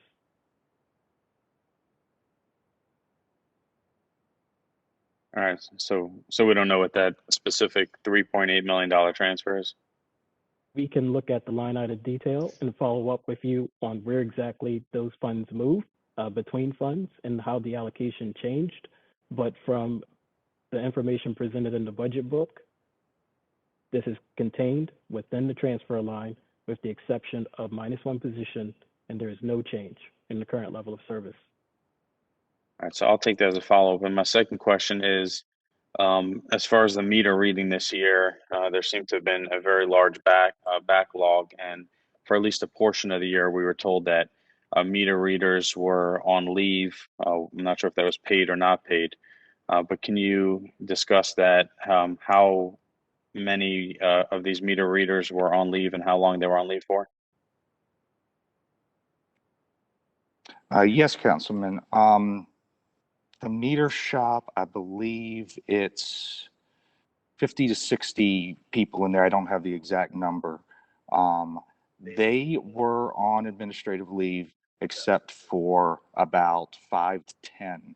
They were all we started bringing them back in October and November, and we now have all of them back as of February, and it's back to full capacity. And were they on paid leave or unpaid leave? They were on, I believe it was permission leave, so it was paid leave. So as part of COVID. Okay, so we paid 55 people to stay home for how many months? I think it went into effect in April or May. I can't recall the exact time, so I think it was April or May, yes. So is that like, are we talking about like 9 months? Is that right? Well, whatever, yeah. Yeah, somewhere in that time period. I mean, so what was the reason for that? I mean, as far as COVID is concerned, I mean, reading meters outside and the fresh air is not exactly a COVID risk. Sure. So the issue with this was that meters can be read by hand, which is why we had a skeleton crew who was on call for that. But we were not shutting off any water. So if there was an issue with the reading, the meter was not being addressed and a space pipe was being put in temporarily. The issue was that because of the nature of COVID, the administration did not want to shut off any water, even temporarily, and have the risk that someone's piping would fail and that there'd be an issue in that regard. So the work of the meter shop was not occurring at that time, except for the skeleton crews who were going out and getting the hand reads and then putting them into the to the system. That was that's the answer as to why they were all at home. Because I mean, when I look at something like that, I mean, when you're first of all, I don't ever want anybody's water turned off. I mean, so I think we're clear on that. COVID, not COVID, people need water, and so if there's an issue or something that needs to be worked through, that should be worked through. But I don't support going and just turning off people's water.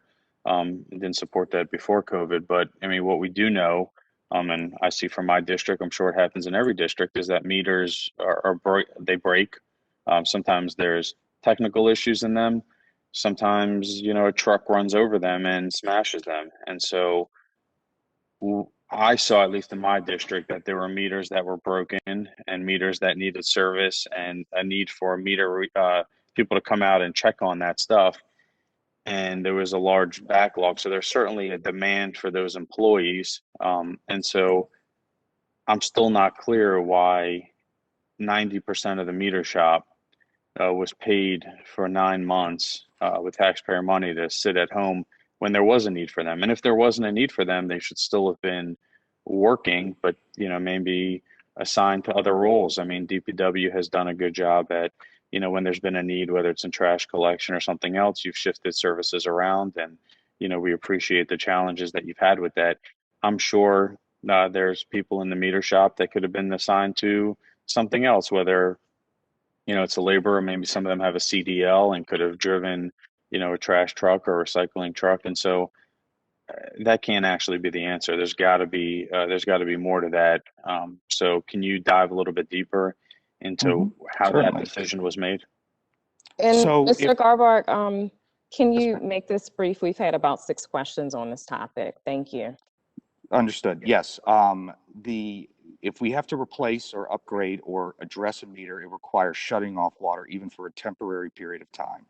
It was deemed last year that was unacceptable during that period of time. So even temporarily turning off water to replace a meter was too much of a risk at that time. So that's why that decision was made.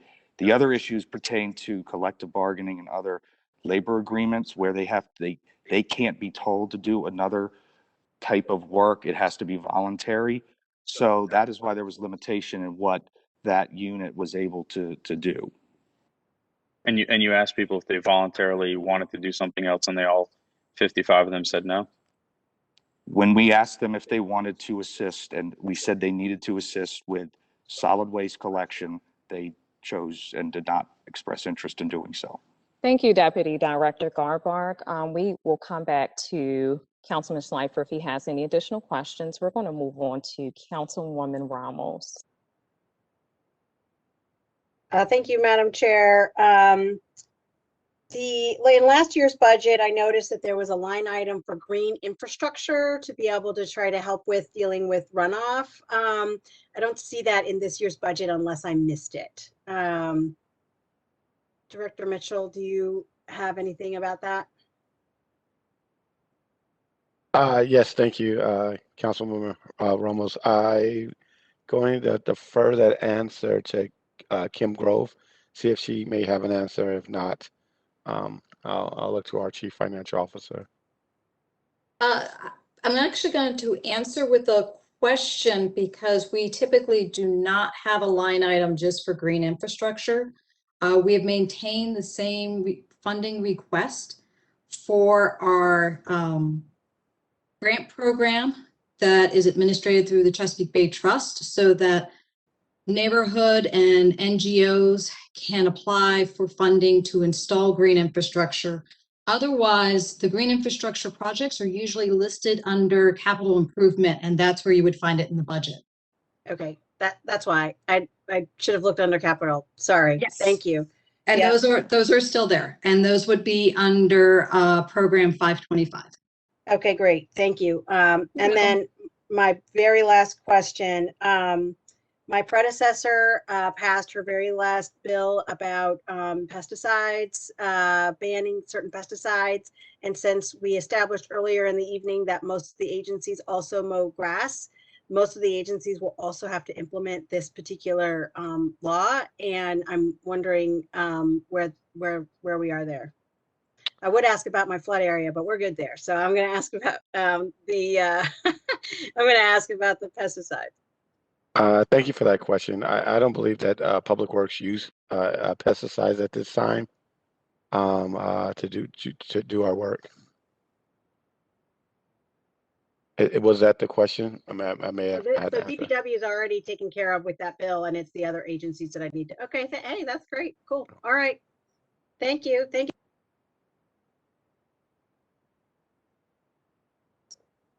Thank you. Councilman Torrance?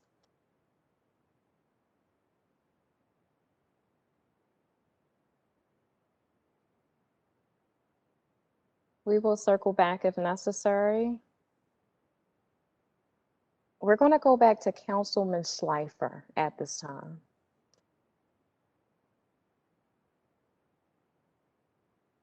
All right. Do I have to move to another question, or can I go back to my last one, Madam Chair? You can go back to your last one. If we can just keep it to one question and a follow-up, please. I know I'm still just trying to understand the first piece that we had of all city employees, so 10,000 plus city employees. This one shop has approximately 50 to 60 employees, and the rest of DPW employees have been reallocated, shifted around, working at a recycling drop-off location, doing something, doing anything. And these 50 people stayed home for the better part of 9 months. And so I just wanted to just clarify that the only reason that was because one of the functions that they do, which is testing a system, turning off water, that wasn't being done. And so issues that have extended for that period of time, are we reimbursing all of those people who had meter issues that didn't get resolved? Are we still charging them for the water that was coming through, or are they still responsible for that? Thank you. That's a good question. No. So what we have done is, if there was an issue with the meter, if it broke, for instance, and it was not working and there was no water, we replaced it with a space pipe, which meant it wasn't billing any water for that period of time. Otherwise, we have documented when those issues did occur, and we do know when to credit and address those issues back to that date. So we are working to address those issues. Okay, so 50 people stayed home, and then on top of that, we lost the water revenues for that period of time because those 50 people were home and not working. All right, my next question, because that makes absolutely no sense, is on Service 661, the public right-of-way cleaning. We have discussed at length in this hearing that a lot of that did not happen. I know some of it was shifted elsewhere. So of that $18 million allotted to right-of-way cleaning, I'm sure a lot of that went unused. And so even though a fraction of right-of-way cleaning did happen, what was done with the extra money from then? Do we have a number of how much that service came under budget this past year?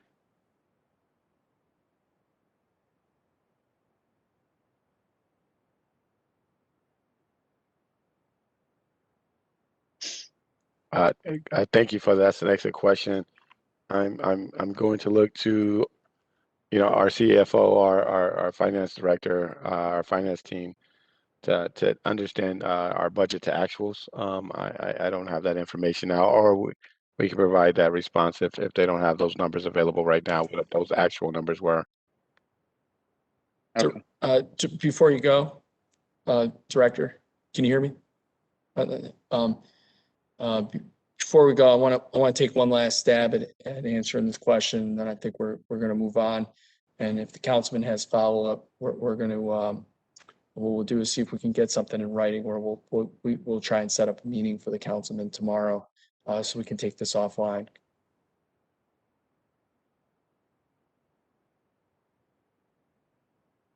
I can provide those actuals in about 5 minutes to you. Oh no, that's fine. I mean, you can email it to us a different day. it. It doesn't have to be right now. I'll bring it up. Those are 2 questions. I have more, but I'll wait for my next turn. Thank you, Councilwoman McCray. No further questions. Thank you, Councilwoman Ramos. No further questions. Thank you. Thank you, Councilman Torrance.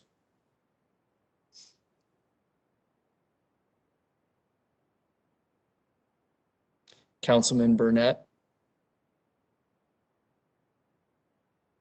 I'm good, Mr. Chair. Thank you.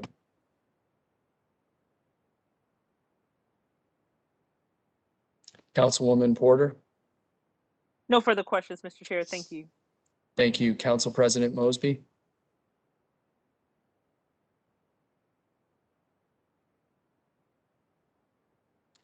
Councilman Schleifer. Thank you, Mr. Chair. My next question is, do you believe that code enforcement should fall under DPW instead of housing? And so the specific thing I'm talking about is when somebody complains about trash, a housing inspector goes out and looks at the issue and then writes up a work order for DPW. It's been discussed at previous hearings that possibly that whole thing should just come under DPW, so it's a seamless process. So I'm just asking you, Mr. Director, if that's something you've taken a look at, and if you think that makes sense for DPW to take on. Thank you, Councilmember Schleifer. I think I think we touched on it a little bit earlier today. I think that as we look at organizational change and process change, in order to do that work, we have to do a good analysis and scrub of that work from the process from the beginning to the end. And I think we have committed, and I know 3111 Housing is committed to continue the work that is led by Administrator Shorter, whereby we're going to be analyzing the process and looking at all those components and seeing where we go forth. We're a great partner in that with the Administrator, and we're looking forward to that work being done. And I think earlier in this hearing, Administrator Shorter mentioned that we're doing that work and he's doing that work in real time, and we're supporting him in real time so that we can get the answer to that question. But I do believe that we have to do the work. Just moving pieces without doing that work may not yield the outcome. So we just want to make sure that that analysis is done before I can make that. And I haven't been able to do that analysis. And also, we'll be working with administration because there's more analysis done than just from a public works perspective. Understood, and I appreciate that, and I would just ask that you do note that and hopefully take that into consideration, because what we learned from our housing hearings is that from those notices that are put out there, there's not actually any change of behavior, and most of those do not actually end up getting cited, and the ones that do end up getting cited, a large percentage end up getting abated. So if we just cut out the middleman and just went in and had it all in DPW and had it all cleaned out a lot quicker, that would improve the customer service to the city. My next question was also in follow-up from this morning's hearing. The Environmental Control Board said that after a final decision is rendered by DPW, that there's an appeals process that you can go to Environmental Control Board. I personally hadn't heard of that, and I think some of my colleagues mentioned this morning that they too had not heard of that before. In fact, I cited an example that a 2-year water billing saga that I had gone back and forth with DPW, and the end result, we were told that if they didn't like the final ruling by the director, that the next step was going to circuit court. So where in this process does the Environmental Control Board fit in? Thank you, Councilman. Yes, the Acting Director, or long day. Deputy Director Garber. Before you answer that, with any narrative, can you just go through the process, step 1, step 2, Sure. Step N, please? Thank you. Sure. So what I will say is that the Water Accountability and Equity Act included that portion of the appeal in the step process. So ECB has started hearing some appeals, but it hasn't been fully implemented per the law yet. So the process is that a bill is sent out someone has an issue with the bill, it's escalated inside to DPW, to a supervisor and the manager, and they look at it and then they overturn the decision or they uphold the decision. If the person, this is the way it's going to work under the Water Accountability and Equity Act, if someone has an issue with that and wants to appeal it, then they can appeal it to the Environmental Control Board. However, their decision is not necessarily binding because the charter says that DPW director has the final rule over all things related to the utility. So they issue a recommendation that then the director either upholds or reverses. And then if there is still an issue after that, it would have to go to circuit court.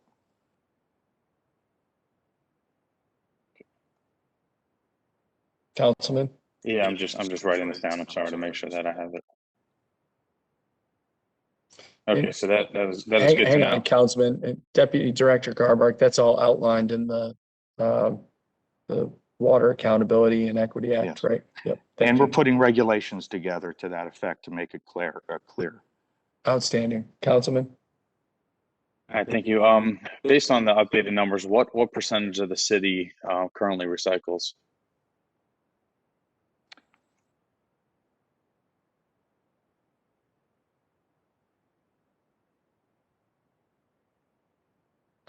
Thank you, Councilmember. That's an excellent question. I'm going to see and refer it to Kristen Orlandorf to see if she can answer that question for our team. Yes, thank you, Acting Director.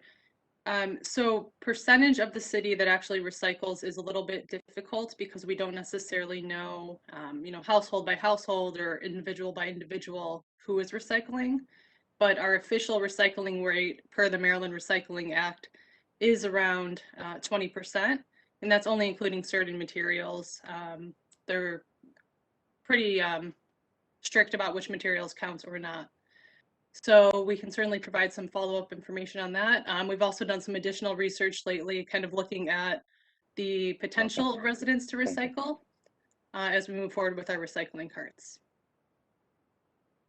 I'm sorry, can you say that last piece one more time, Chris?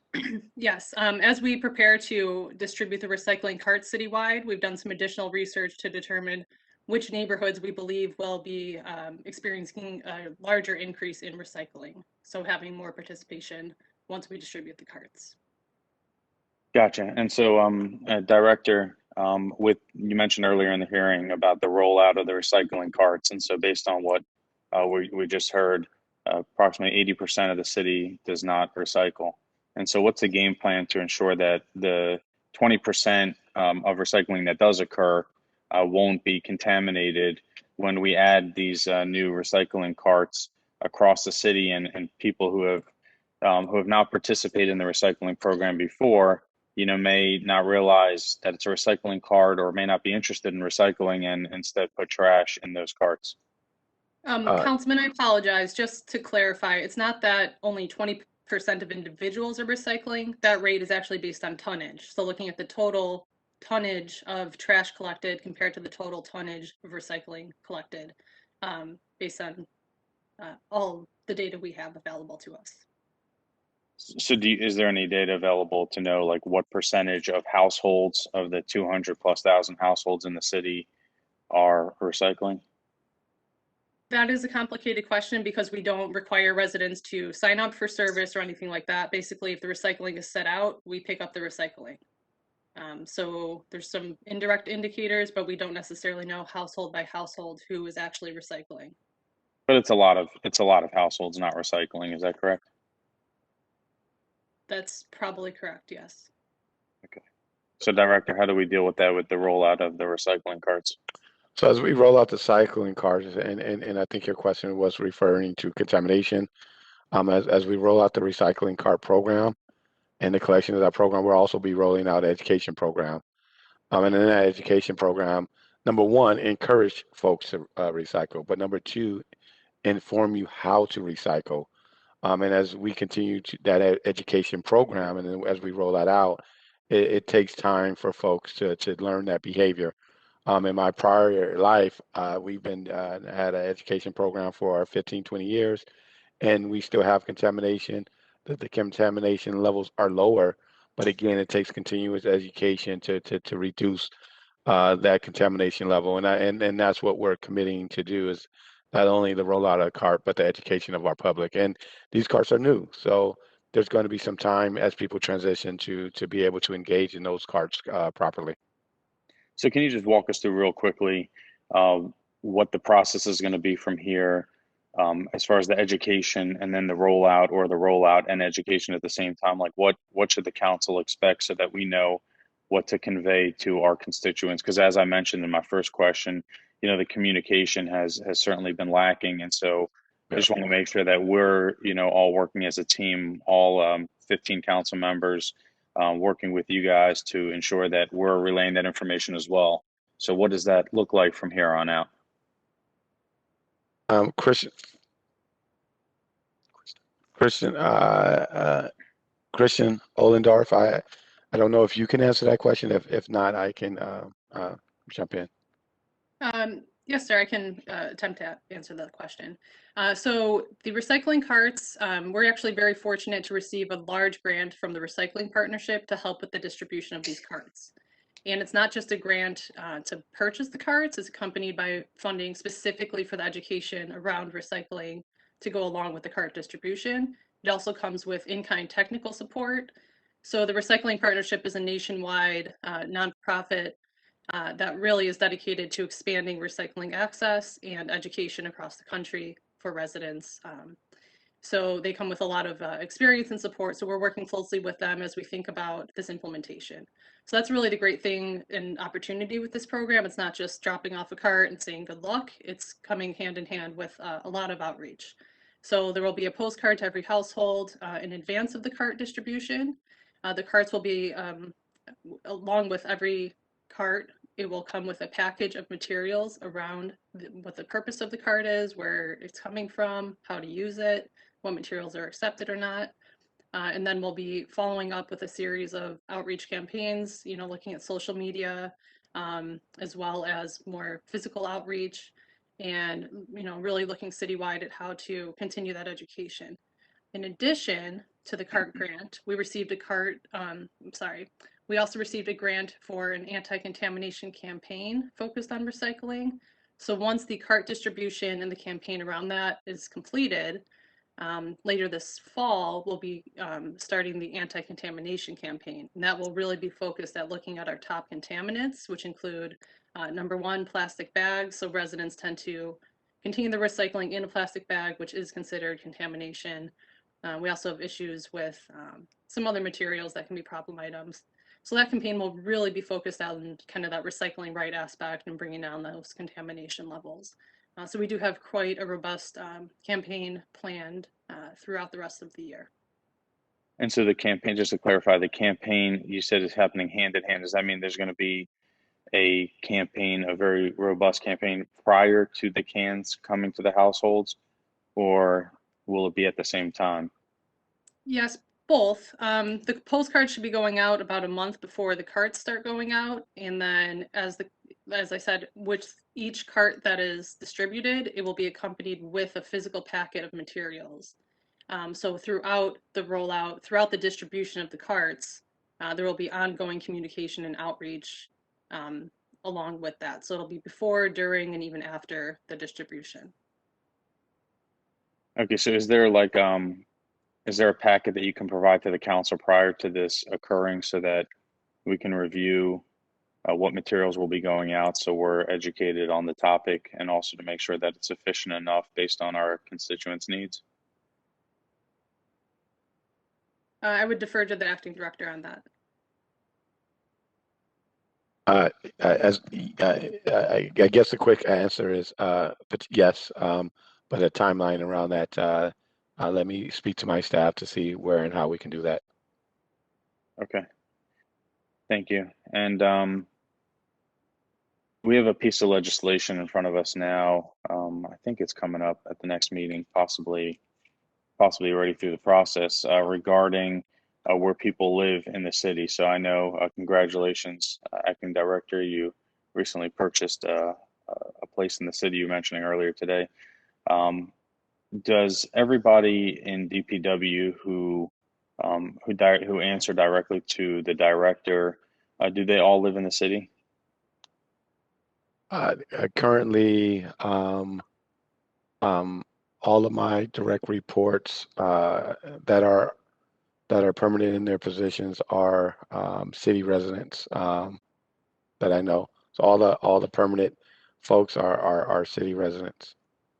Okay, and has there been, and you might not know this question because it's possible that this has happened prior to your arrival, but has there been any reorganization of who people directly report to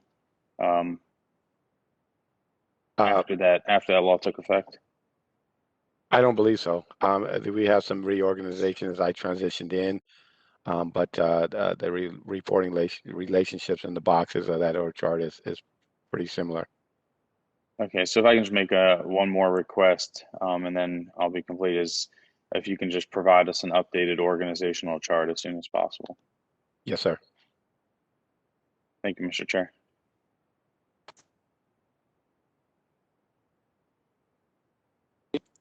Colleagues, any other questions? Councilman Torrance. Thank you, Mr. Chair. My question Please speak up next time because we don't want to let Councilman Schleifer go on a roll on 8 questions like that again. No problems. Quick question for the department. This is back to just regular customer service. The backlog of trash cans. Do we know when we will get that fulfilled? Because I think it's going to be extremely troubling if we roll out recycling carts and there's still a backlog of trash cans. Thank you, Councilman. We are placing the order. I believe it is going to be on this coming Wednesday's Board of Estimates meeting. So we are placing an order for that backlog. God bless you. And here's my last question. This is related to the morale of your office. And is there anything that we as a city are planning to do to help with the morale of our employees? Because one of the things is that in this budget, it doesn't speak to how we treat the human capital, because we do know through COVID, you guys got hit hard. So is there any investment we're making in investing in the persons who have been out there on the front line? I just want to make sure we highlight that for everyone in terms of the public. That's it. Yeah, thank you for that. That's a great, excellent question. I think that was one of the 4 pillars is the morale and our staffing. Again, we held our Employee of the Month, Employee of the Year celebration. Many of the council offices and many other folks have been providing lunches to our staff, which has been very helpful. As you know, they've been on the front lines every day. We're going to be working with our teams now to do events. I know we talked to acting Bureau Chief Yvonne Moore Jackson about for our solid waste folks that's been out there. They're going to be doing some type of event for them, and then we're going to be rolling those things out to many of our staff. Now that folks are here and some folks are coming back, we're definitely going to be doing a lot of things that just says thank you, right? Just for the hard work that you've done. For our department, but for the residents in the city. So those are some of the things that we're definitely picking up morale, appreciating our employees, saying thank you, getting them facilities and equipment so that they can be proud to be city workers is something that we definitely are looking at right now. Thank you. Now you're back to the chair. Thank you, Councilman. Colleagues, any other questions?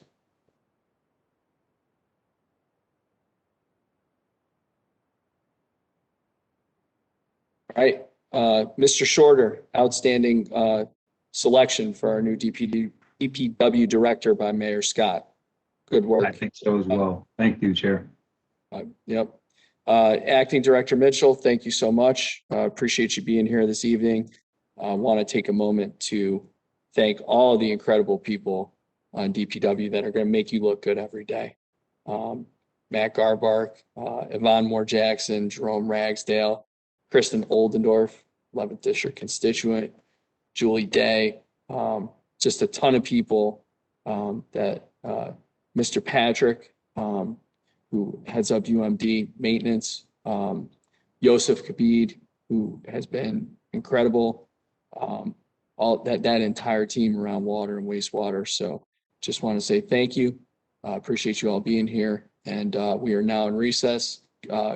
Council members, we will be back in session at 9 a.m. tomorrow sharp. And thank you to Andrew Alshire too. It was awesome. All right. Have a good evening. We're in recess.